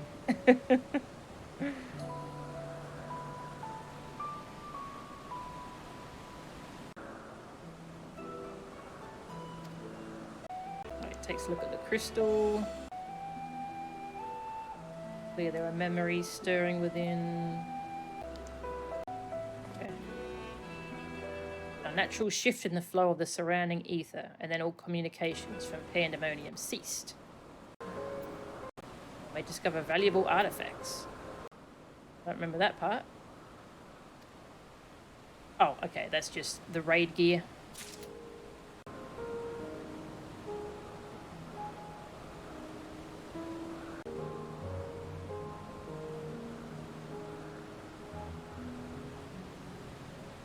Hang on, what was this line? I want to read this line.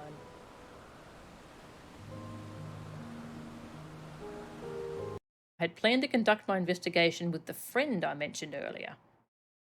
It seemed natural we should investigate it together.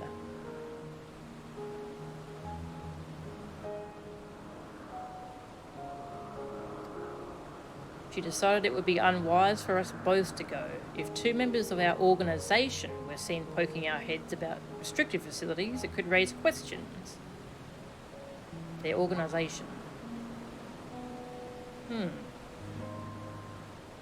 So my initial guess is that he wears the white robes because he's working for the current Elidibus.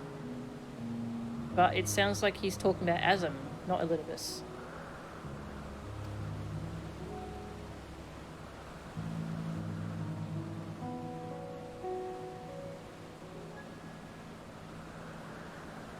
Persephone? I'm not sure really. I don't know enough about that mythology to really pick one out for my Azim. Must gain permission from the words of La Habrea.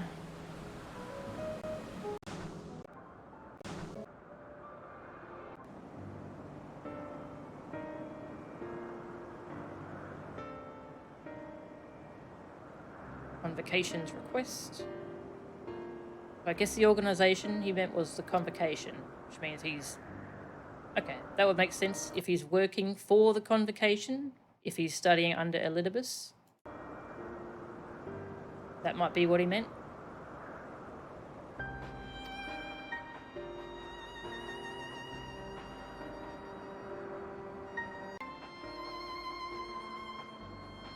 Heed the warder's instructions at all times. Definitely. Yeah, so Pandaemonium is where they keep creations that are very dangerous, but are worthy of study. What could go wrong? Yeah, so Pandaemonium is like a secret research lab slash prison. The place is a dungeon. Frightful place.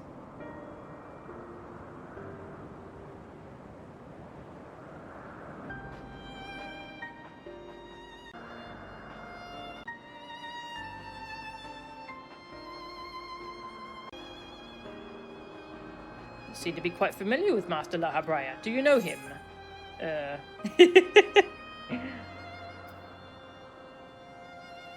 Persephone is the wife of Hades? Oh, really? Alright. I think my Azim was probably Persephone then.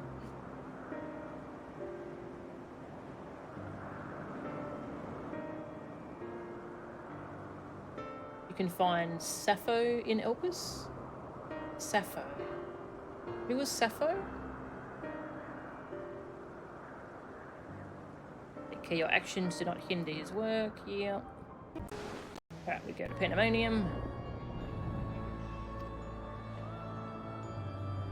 It's locked up tight.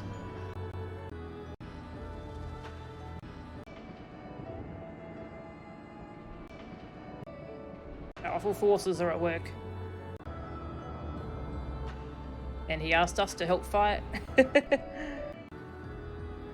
Perhaps 7 showed. Yeah, he asked us to bring 7 friends. Oh no, sorry. He creates 7 companions to fight with us. And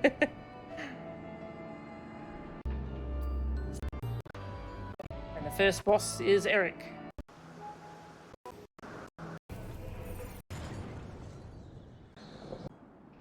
Who is going through a time. He's affected by whatever's going on in there.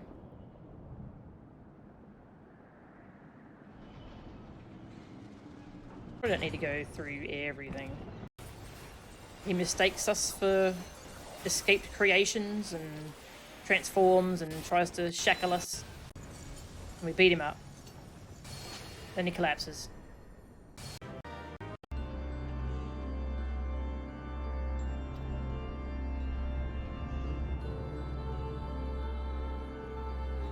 Meet Eric Thonius, who's very confused. We knocked some sense into him, apparently.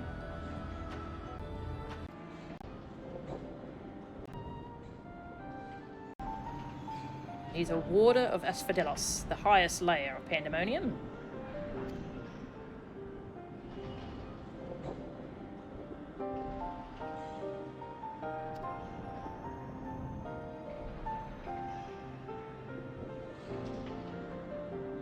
the creations have been set free.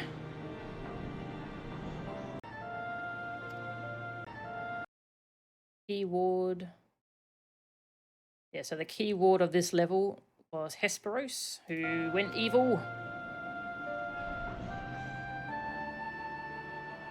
We don't know what's happened to all the other colleagues. We're kind of trying to find them and see if there's any survivors from whatever the hell happened. A chorus of whispers assailing my senses, then flashes of rage and fury.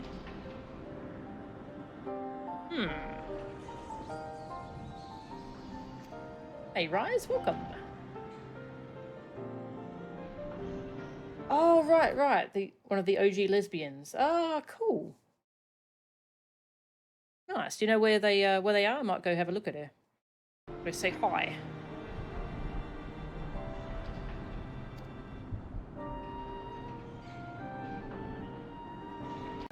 Right. At some point, we find out Eric is La Habrea's son.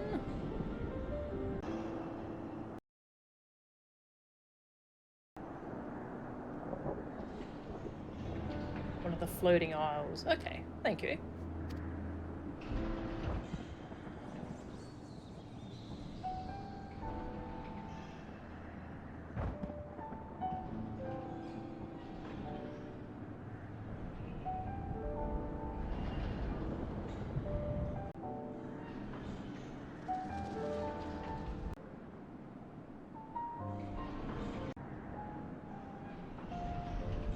Say not a word of this to the convocation. Okay, yeah, so he was worried the whole place was going to be erased, but he wants to try and save his colleagues first.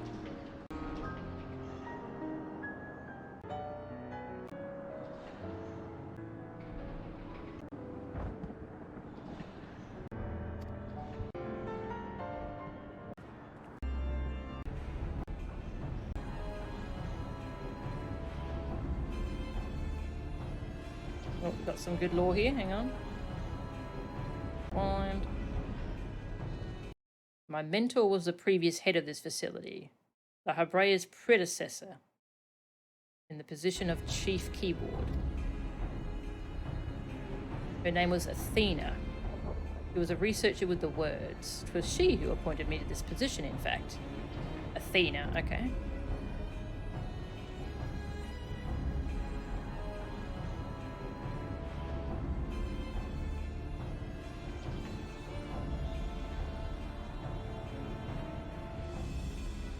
East Isle from the first Aetherite. Ooh, thank you. I'll go check that out.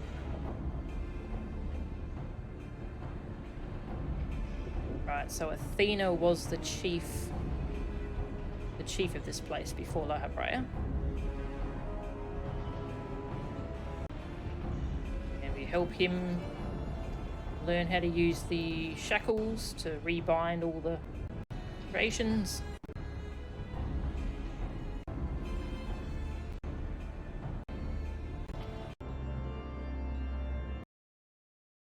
Athena ever drove home the fact that our subjects should be treated with the utmost care.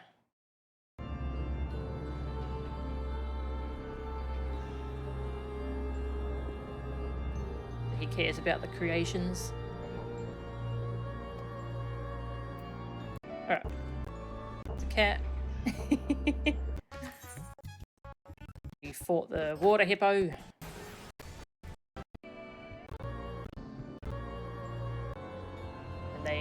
They work together to rebind it, put it back in its cell.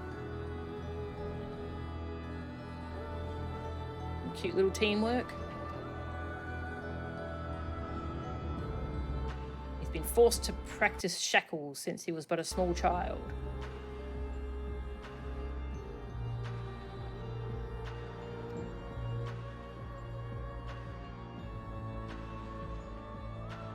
I like this music.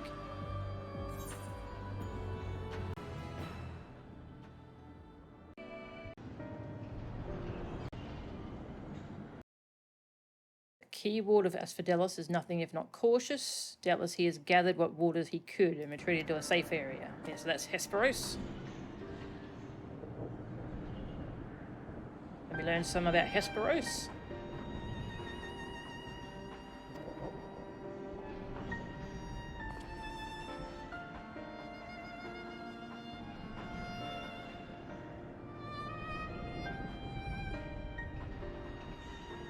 Takes great pains to be a mentor to each of the warders under his charge.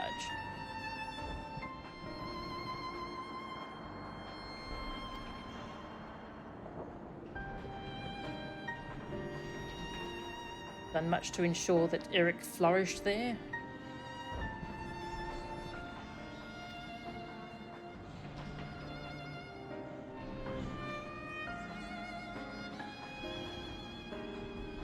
We never found out what happened to the other warders, did we? Oh no.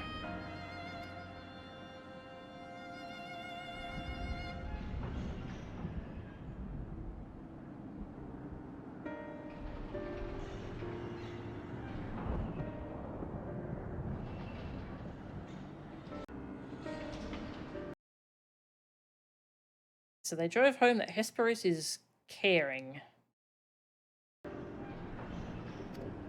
Which is not the Hesperosa we fought.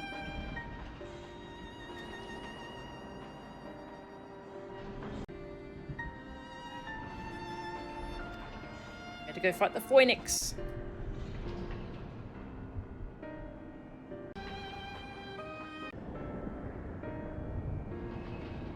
La Habrea suffered countless missteps. So Phoenix was made by La Habrea.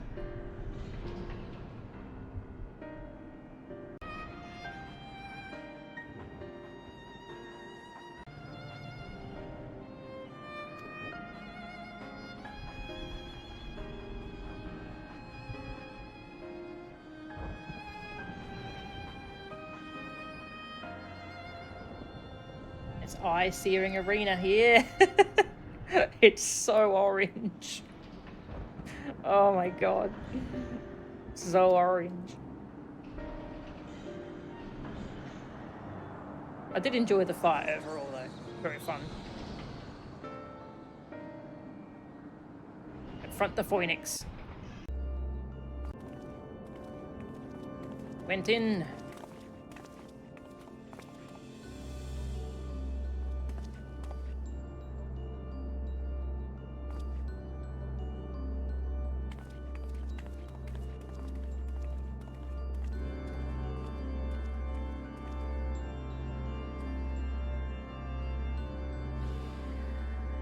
Uh-oh.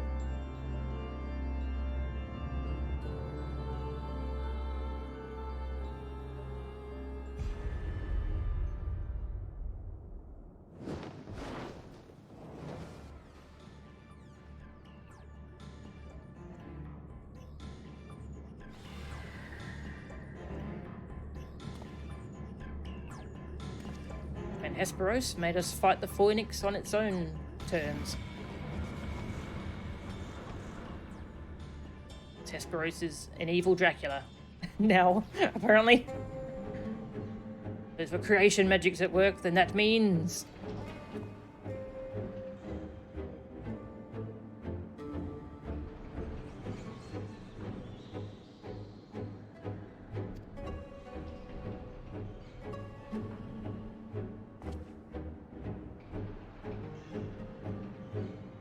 Went and fight. Fight bird. Orange. Orange. Oh, I died. Orange. I sealed it.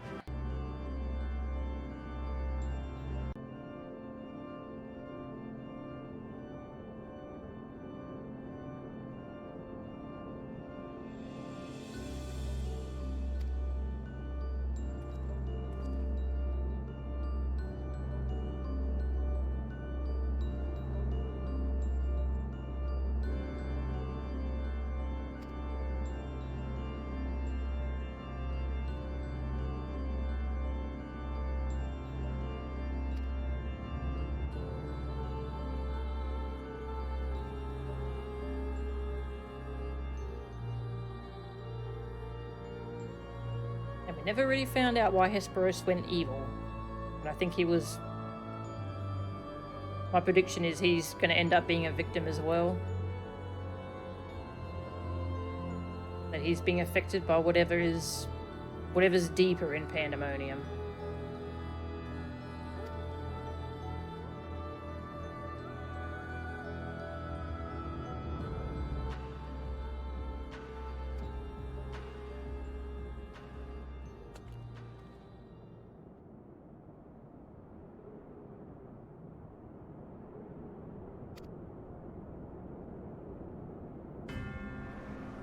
Dracula.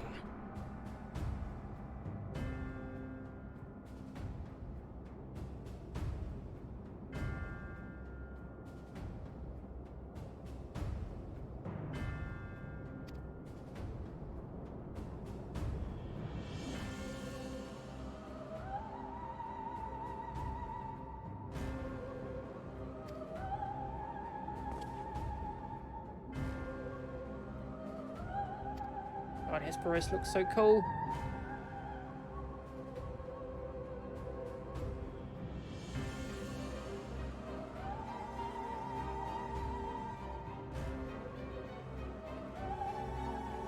That dim wit of yours. Why Master La Habrea suffers your mediocrity, I shall never understand. Very rude.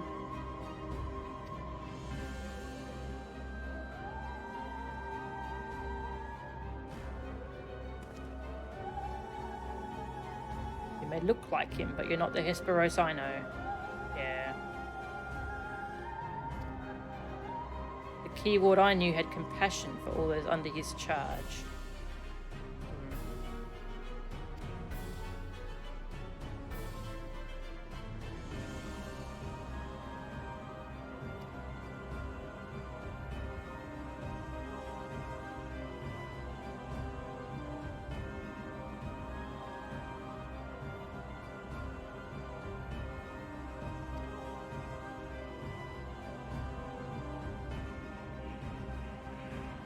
And Hesperos is a douchebag now.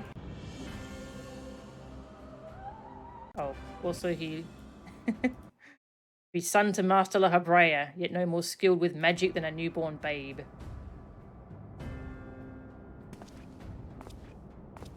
It's always about La Habrea. And...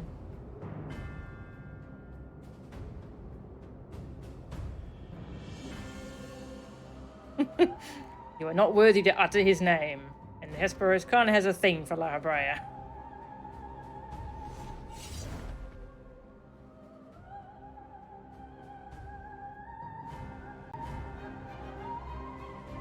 Which has led to some really hilarious fan art.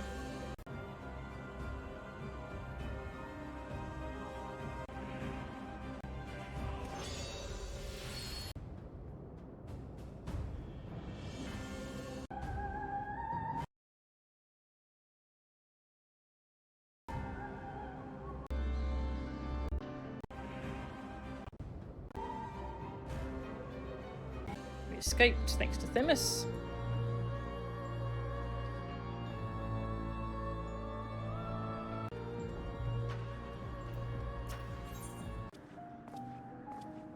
When do we find out about...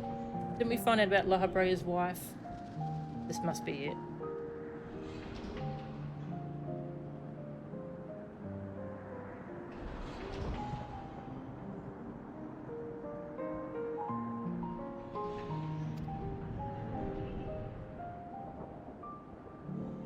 We find out Eric is La Habrea's son. But... they don't have a good relationship.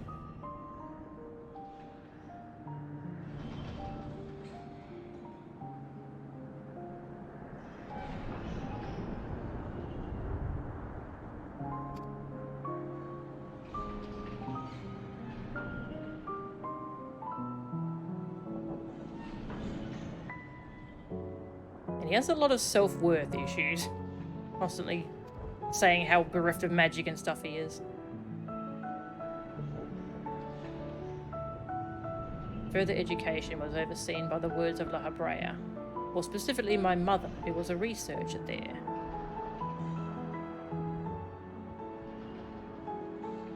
Ah, so Athena was his mother?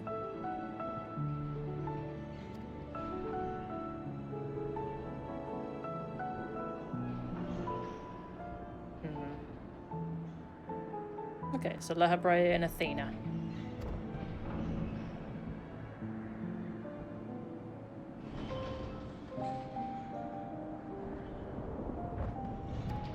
Something happened to her. That outfit is...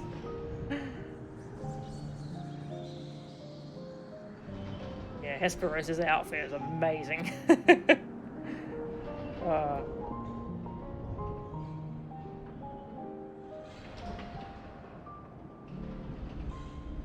So what happened to his mother? Because I think that's going to be important.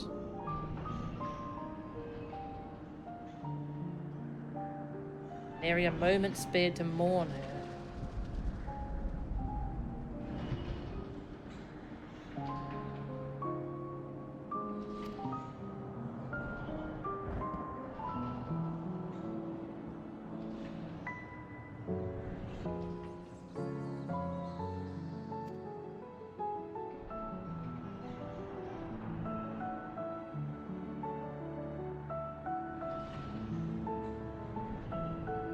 So we don't find out what happened to her, we just know that she's gone.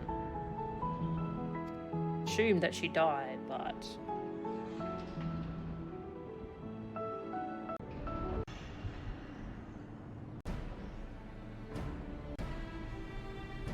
And we had to go after Hesperos. And Fort Dracula. With an awesome theme.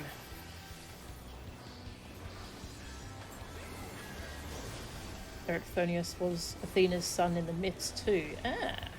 Although the story is squeaky. Yeah, mythology is a bit like that, isn't it? I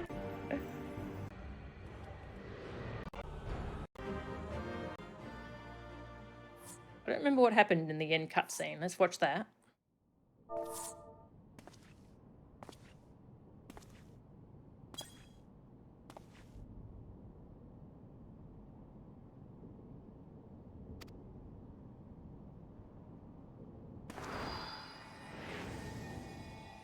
Right, they tried to seal him away. Shackle him.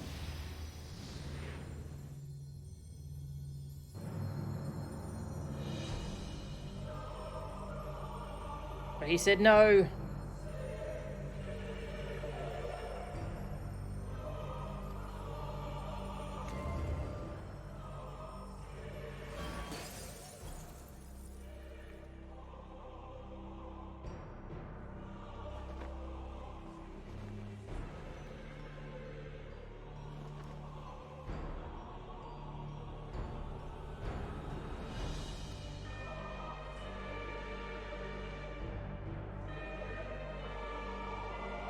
Secrets of my transformation, the secrets of my deception. They shall return to the star with me. Oh, right. I remember now.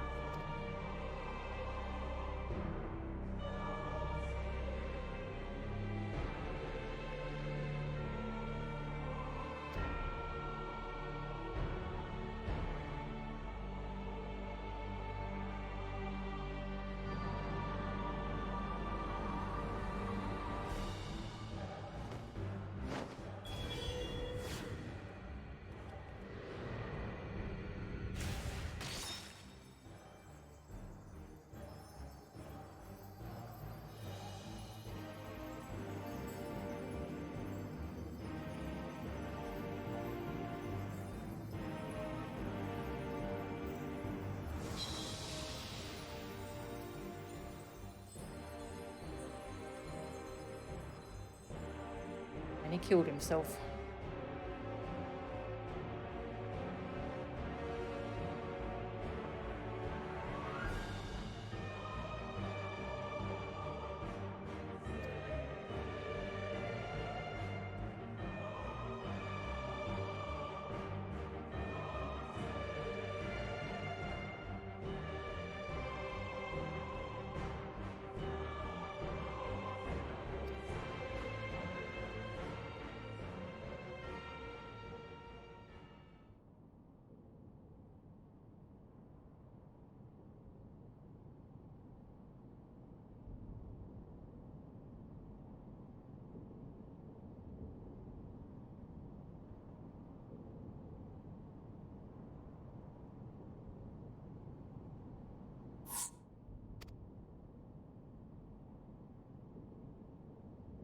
Haven't found out the truth yet. Hesperos's infatuation with your father was his undoing.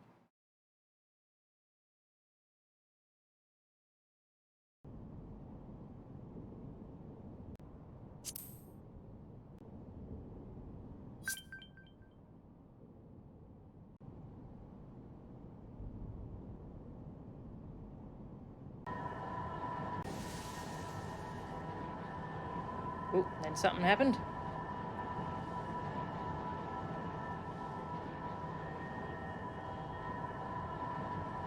What is this presence?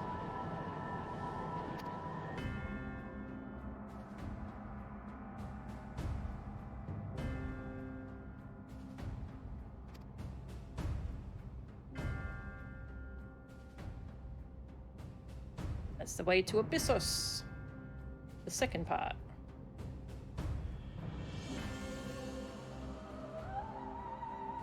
Disturbances in the lower levels. Something stirs in Abyssos.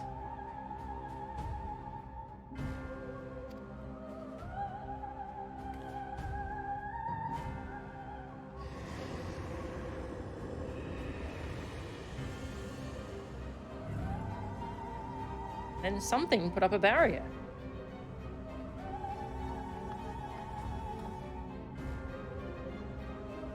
Warding sigil. Specifically.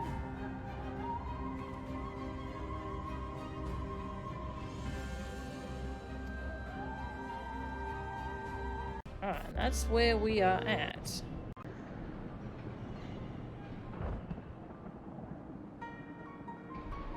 Magical influence.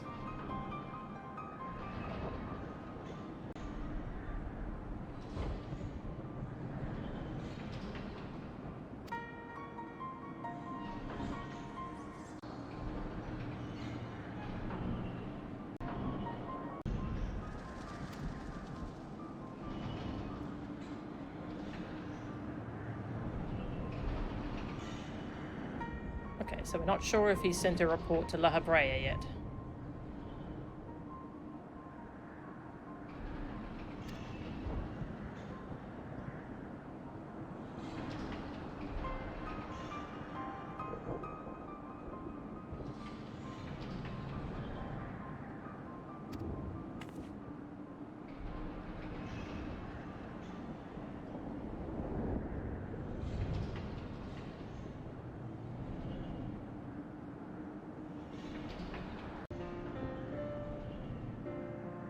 Take time to rest.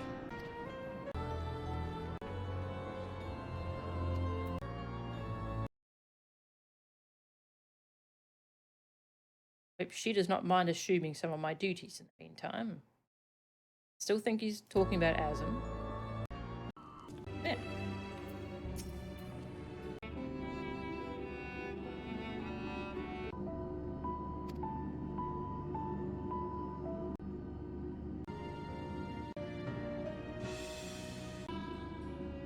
They're like, come back later. All right, let's come back. Also, it's them. They're here.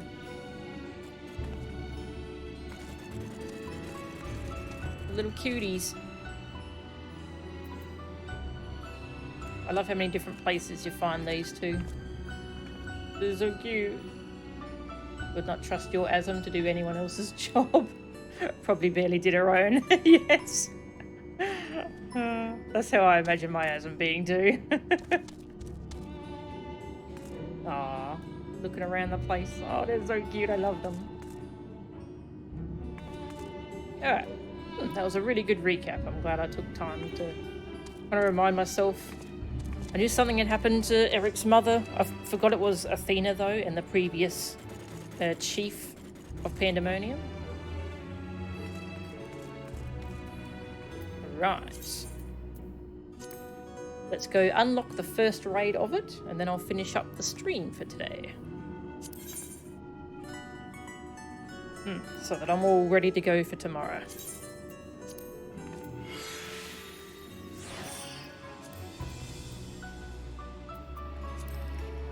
Were there gloves? I don't think there were gloves, were there? No. Oh well, that'll do. Can't really see the boots, so... Ooh. That will do. And the picture for this one, I had a look at the picture and that's freaking horrifying. An unwelcome visitor. Claudian's eyes are brimming with the excitement of discovery.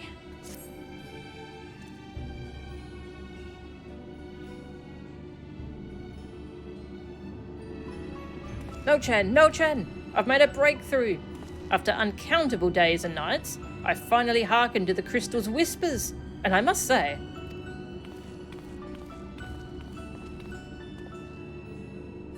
Professor Claudian, where are your manners? While I understand all too well your enthusiasm, I must remind you that even the most academically inclined prefer a composed recounting of events. Oh, yes, of course! My apologies, Melchen. Being consumed by my research for so long, I'm afraid I have quite forgotten how to engage in civilized conversation.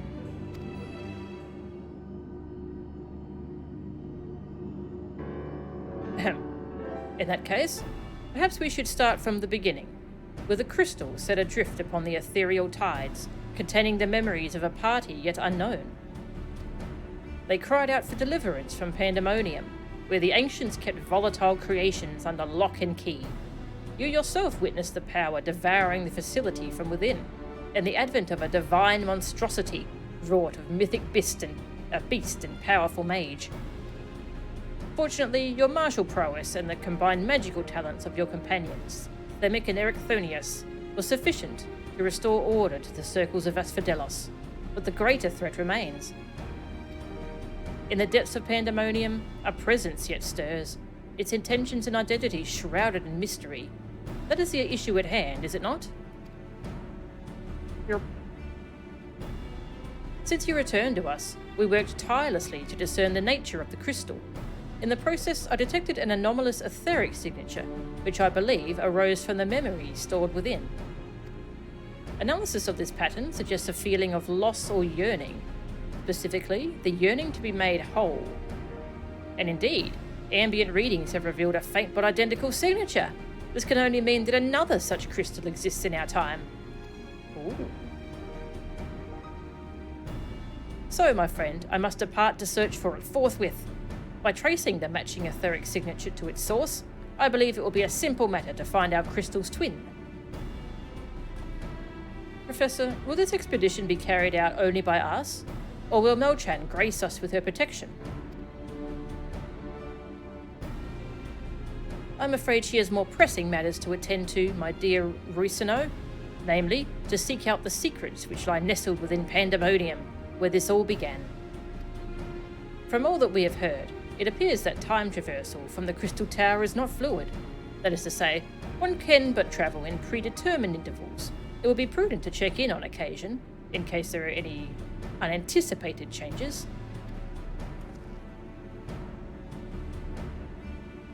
Some Dead Space vibes. Yeah, I haven't played Dead Space. As for you, my loyal assistants, I would ask you to remain here and continue cataloguing the ancient creations.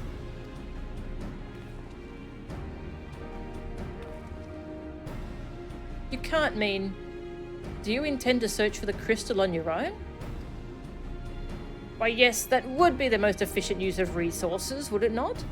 In fact, I've already commissioned a ship and pilot for that very purpose. I trust you to take good care of the laboratory in my absence.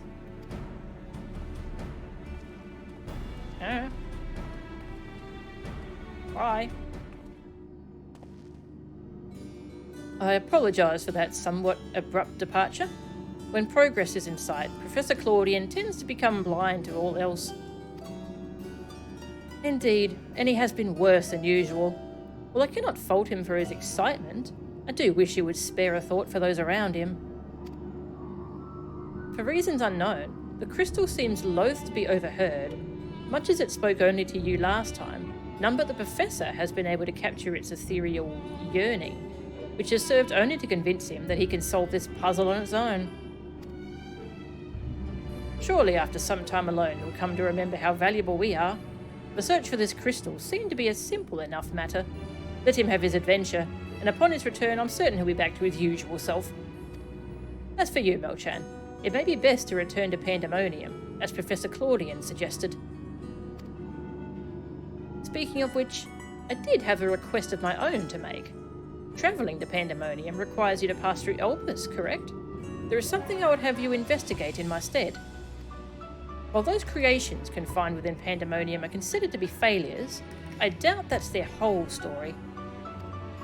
Barring exceptional cases, they must have been under observation in Elpis before being consigned to their shackles, and if we know anything about the ancients, it's that they would have kept thorough records of the results. Ah, brilliant! Delving into these records may shed light on creatures Melchan has yet to encounter. If your theory proves correct, that is.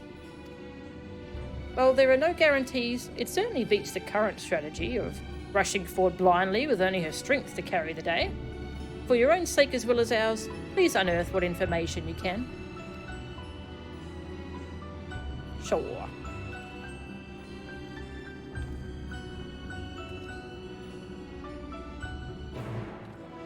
Is the professor gonna be okay? Like I'm gonna have to go save him from something.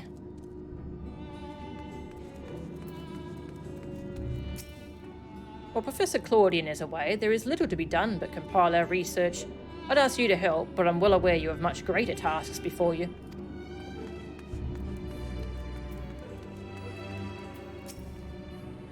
There is sure to be an archive in Elpis simply brimming with useful information, and since every researcher worth his salt knows that knowledge is the better part of the battle, I suggest scouring every corner before returning to Pandaemonium. How goes the investigation? With the professor absent, there is little for us to do besides organise our papers and keep the laboratory clean. I suppose it could be worse.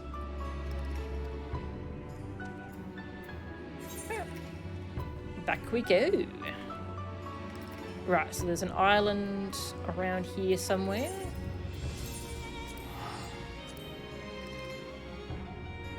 Yeah, everyone just accepts we can just go back there whenever we want. Great.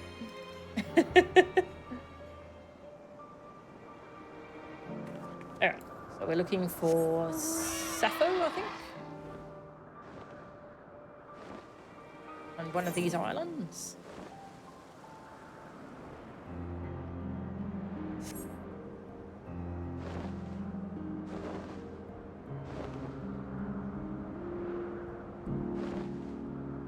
Right, this is where we first bumped into Themis, wasn't it?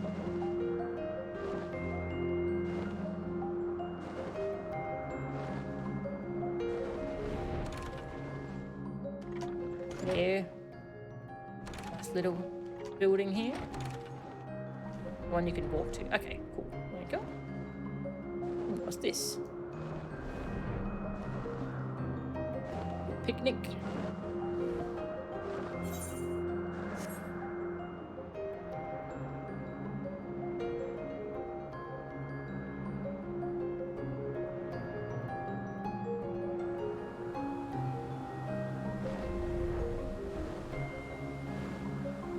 Sappho! Right. I think I remember talking to them. I rest but do not sleep when you are far away. Softer a dream island than our children find in Lathe. Aww. Hi. That's cool. Alright. Over here. Wait in Oikos.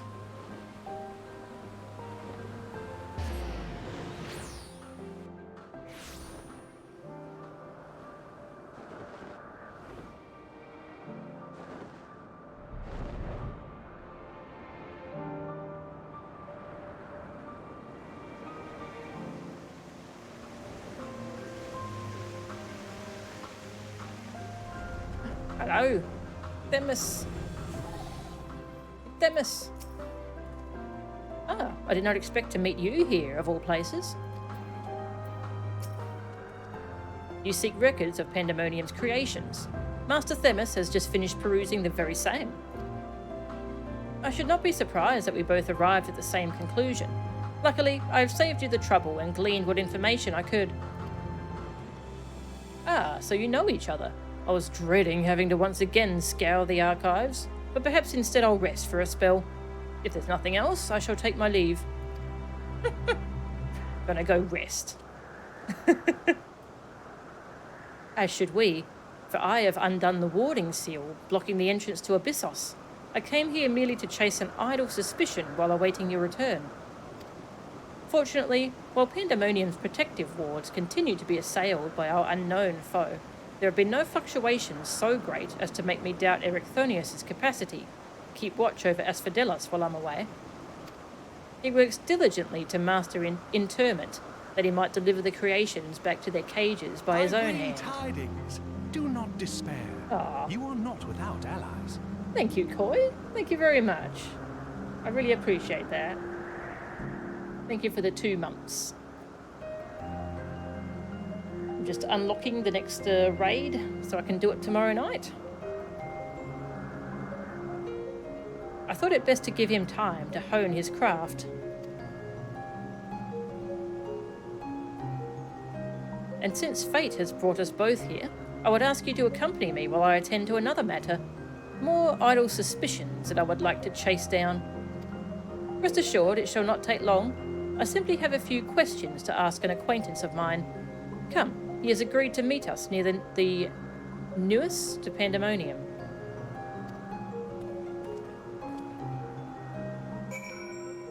Newest?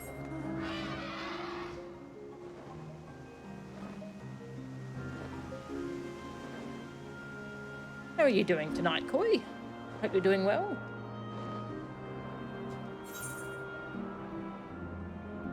Oh, big flight. Drink some water.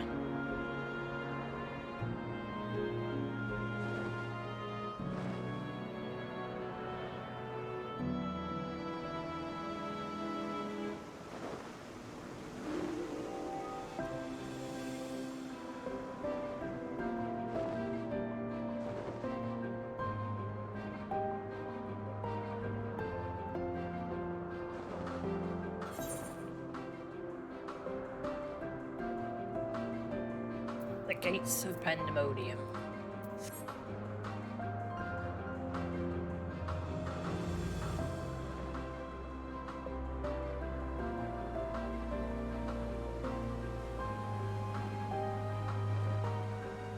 I forgot how nice the music is here.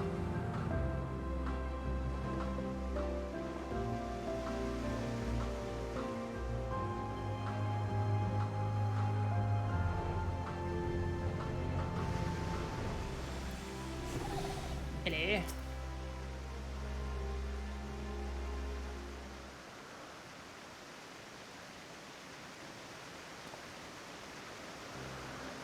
As I have pondered our expedition into Pandaemonium, I could not help but be mystified by how strongly the warders we encountered felt for La Habrea, whether it be for good or ill. Hesperos and Ericthonius were 2 sides of the same coin.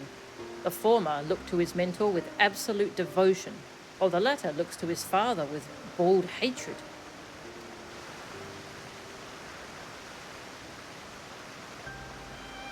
I would not expect a familiar such as you to understand this, but such extreme emotions toward a single individual are quite rare indeed.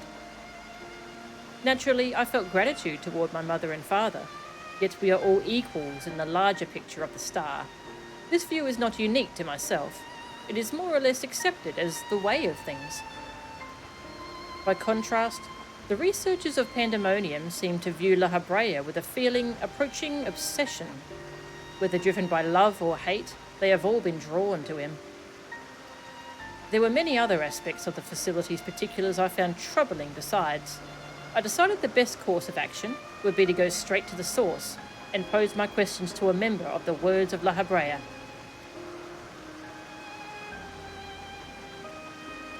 Hi. So, what's up with La Habrea? My apologies to have kept you waiting, Master Themis. I understand you are conducting an investigation of Pandaemonium and wish to know of its origins. Indeed. In particular, I wish to know why exactly Pandaemonium was built directly under Elpis.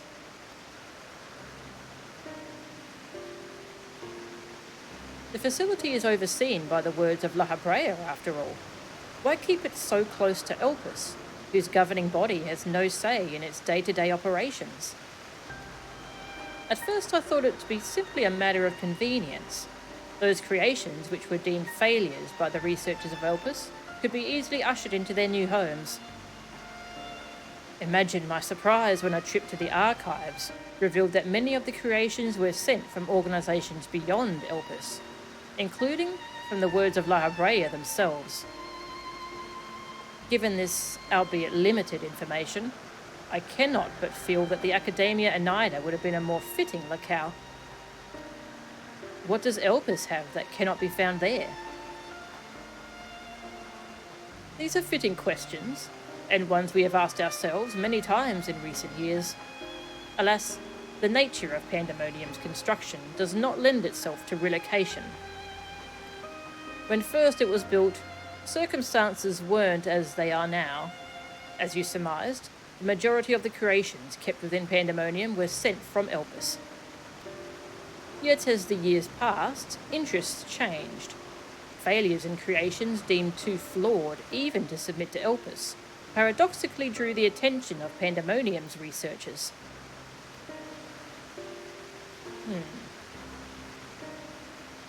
That is quite the change, and in fact it almost runs counter to the facility's original purpose. Who is it that decides which creations will be the subject of research? Master La Habrea. Such authority is reserved for the Chief Key Ward, and he has taken it upon himself to step into that role.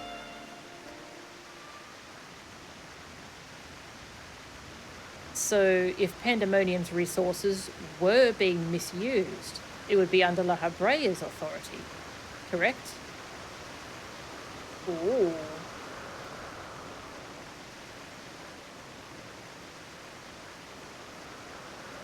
I know not what you're suggesting, but the Key Wards also hold some sway within the facility.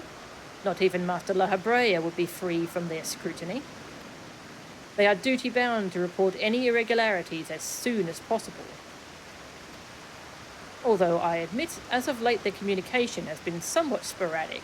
We but recently received a report from one of the Key Wards, stating that all is well within Pandaemonium's halls. And the Key Wards happen to be obsessed with him? Really? And are you certain that a Key Ward sent it? Yes, of course. Our communication suffered a temporary obstruction, but I can assure you that the words did their due diligence in confirming the identity of the sender. Thank you. This information will be helpful to my investigation. That will be all for my prying. Then I shall take my leave. While you are yet permitted to conduct your investigation freely, I must remind you that the warder's work is delicate, and it would be remiss to disturb them for longer than is necessary.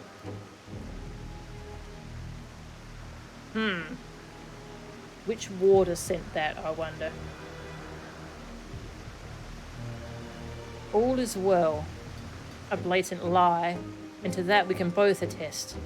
One of the remaining Key Wards is most certainly in league with the party behind this.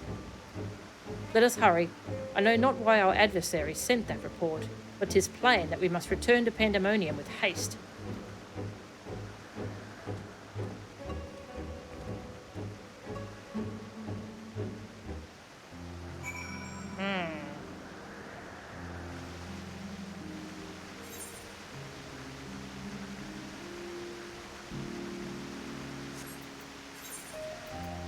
Okay. Yeah. Didn't see the little icon under the door.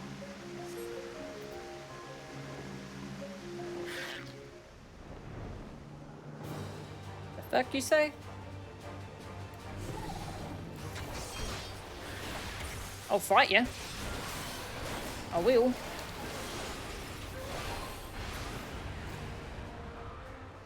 Told you. I cannot guess as to why this false report has arisen now, but it certainly bodes ill, as does the knowledge that our mysterious mastermind has at least one more keyword to puppet. Regardless, they have tipped their hand, and we would be remiss to leave Ericthonius at the mercy of their machinations. Let us hope no harm has befallen him.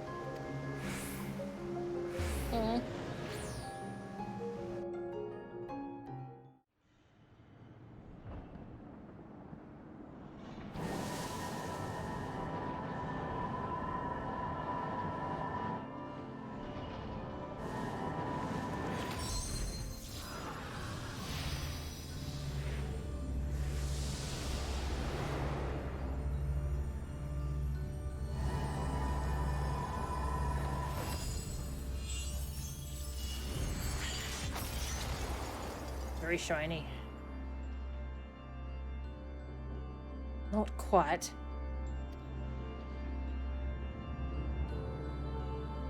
I've traced these sigils countless times, yet still I lack the strength to maintain the spell. And now time works against me. I can no longer be victim to my own ineptitude. What? Who goes there?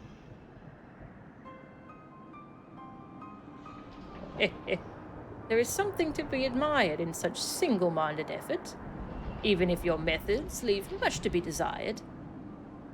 Is that one of the teeth from Phoenix? You allowed this familiar to catch you unawares. Have you set your sights so high as to forget you walk upon the earth?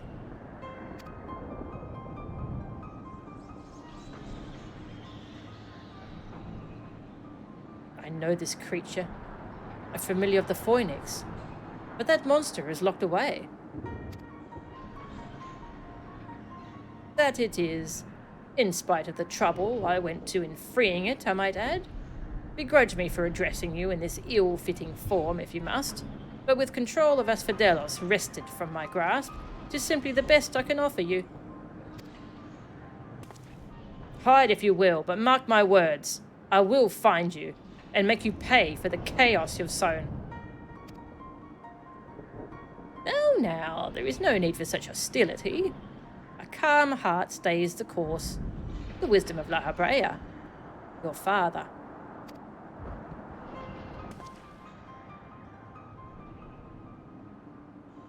And how would you know what wisdom he speaks? I have heard those words many times. The scolding of a tutor whose students struggled to grasp the most rudimentary lessons, seething with disgust. No.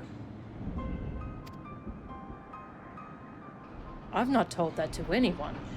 Not even keyword Hesperos. That can only mean one thing. That still you insist on mocking me. Stop this farce, La Habrea. At last, you move to keep up. Pity that you remain behind, nevertheless.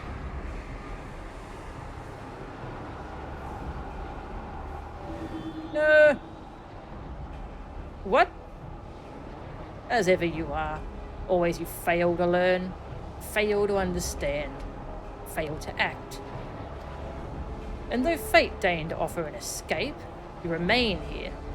You are bereft of magical prowess and common sense both. But you need not despair. Dull though you may be, you are yet indispensable to Pandaemonium's great experiment. There's the affection I remember. Tell me, did I ever once measure up to your expectations? You shall. Take pride in that, and rejoice to see your wish fulfilled. What? What wish? Come, and all shall be revealed. All this rage, this hatred, is but a consequence of ignorance. Our desires align more than you know. What are you...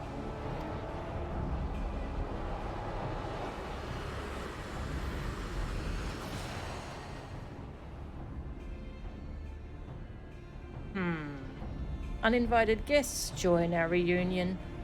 It seems fortune no longer favors you.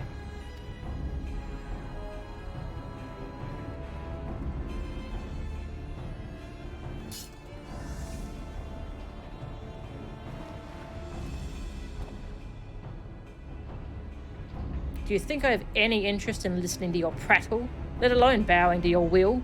I am no longer a child, and my faith lies with those who have earned it.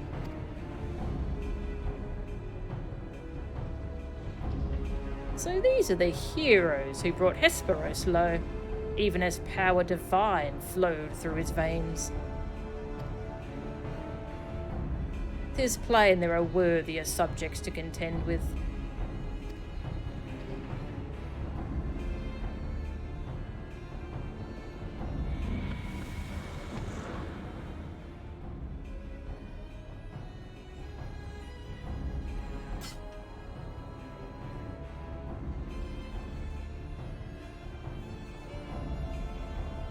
Well, La Habrea seems like a dick.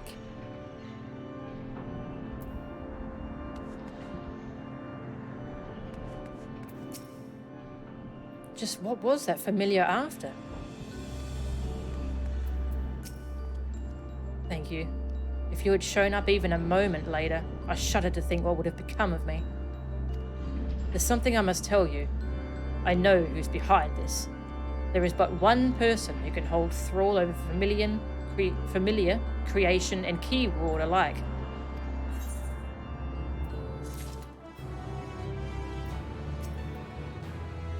Ericthonia seems to have quite the story to tell.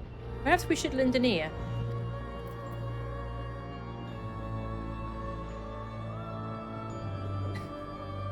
Appropriate for the Phoenix familiar to be the one hammering on the trauma button. Yeah. Masks of the Father. Ericthonius is certain he knows the identity of Pandaemonium's assailant. Materia!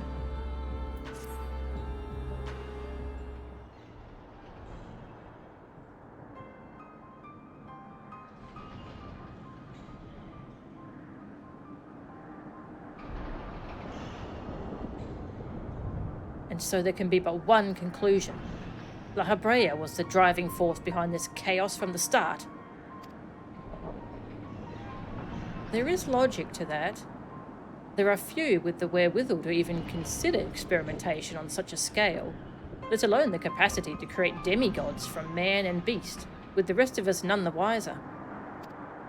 Considering the magnitude of his work, with the convocation and the words, his relatively minor role as Chief Keyword comes under little scrutiny, even as it provides him the authority to wield dangerous magics. It may serve as veil and mantle both. Still, I find the notion hard to accept. The misdeeds perpetrated here could not have been done by the La Habrea I know.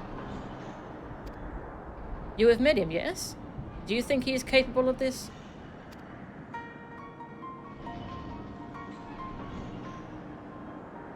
Yeah.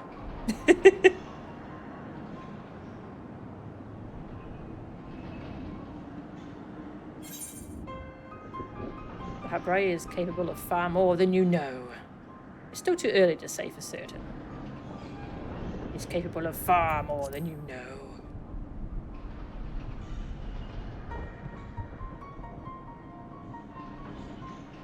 Is he? So you believe La Habrea to be a man of few scruples, if it brings his goals closer in reach. That alone should be enough, but let me assure you, La Habrea holds nothing so dear as his own ambition. While he may not be one to let emotion stand in the way of his mission, I cannot believe there are no depths to which he would not stoop. Although we met but briefly, the impression he left on me stands in stark contrast to your evaluation. Though his methods are ever unorthodox, They seemed guided by a firm understanding of what is just. There's one way to find out for certain. We delve deeper into Pandaemonium and pull back the curtain on this mystery ourselves. A wise course. I would not deny the truth if I saw it with my own eyes, even if it was discomforting to behold.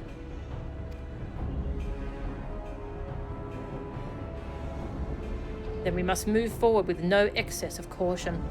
La Habrea, or whomever is behind this, has likely spread their tentacles into every corner of Pandaemonium. We can safely assume the other key wards won't greet us with open arms. Agreed.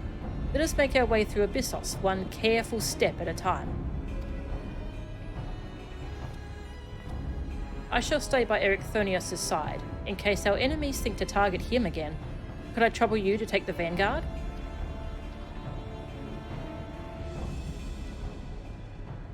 Thank you. As a precaution, I shall safeguard you with a simple spell. This will ensure that even should we become separated, my phantom warriors will still come to your aid. If it does come to battle, the keyword's magics will put us at a disadvantage once again. Luckily, we have you to even the scales somewhat.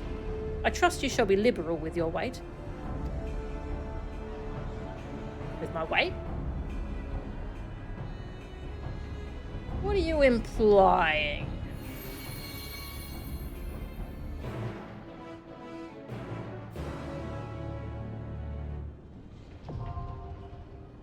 There we go. The 5th circle. That was a decent chunk of story, so I'm glad I did it before tomorrow night. Just what is La Habrea planning? And what role do I play in his schemes? Judging from the demeanour of that familiar, there is little doubt that our enemy has a tight grip on Pandaemonium and its denizens. We will be vulnerable.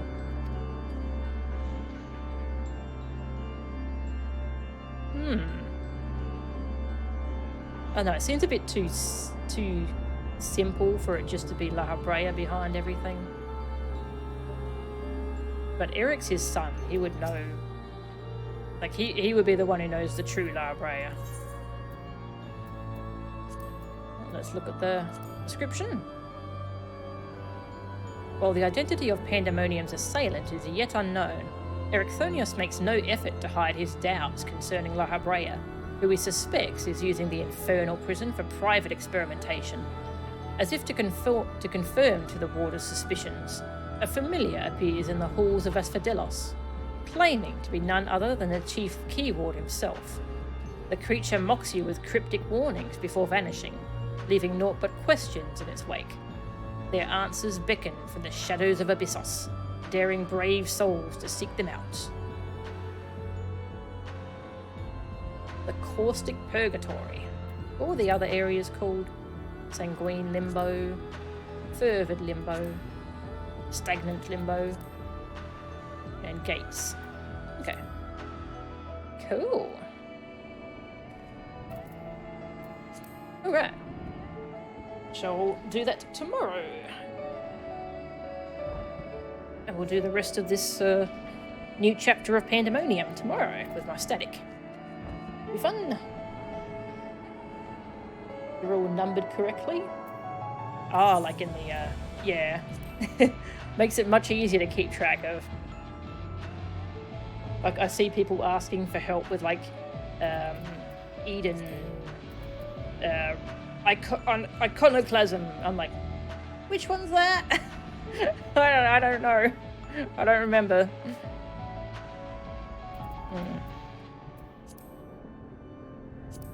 Yeah, alright. I shall do that tomorrow. And, if there's any wait time at the start, I'm probably going to unlock island sanctuaries and start checking that out. Should be fun. And who can I raid? Who's still streaming?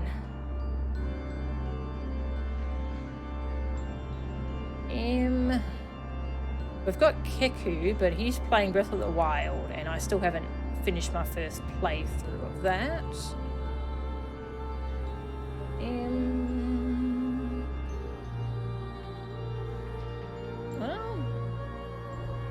don't know who to send yous to, so I guess I'll just finish up the stream.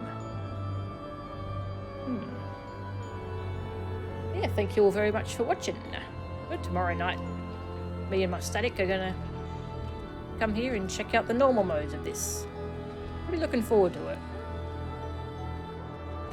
I was wondering if these were instant death, like in the Esperos fight. Thankfully, no. Yeah, thank you all for watching, and I shall see you all tomorrow night, hopefully. So I'll see you then.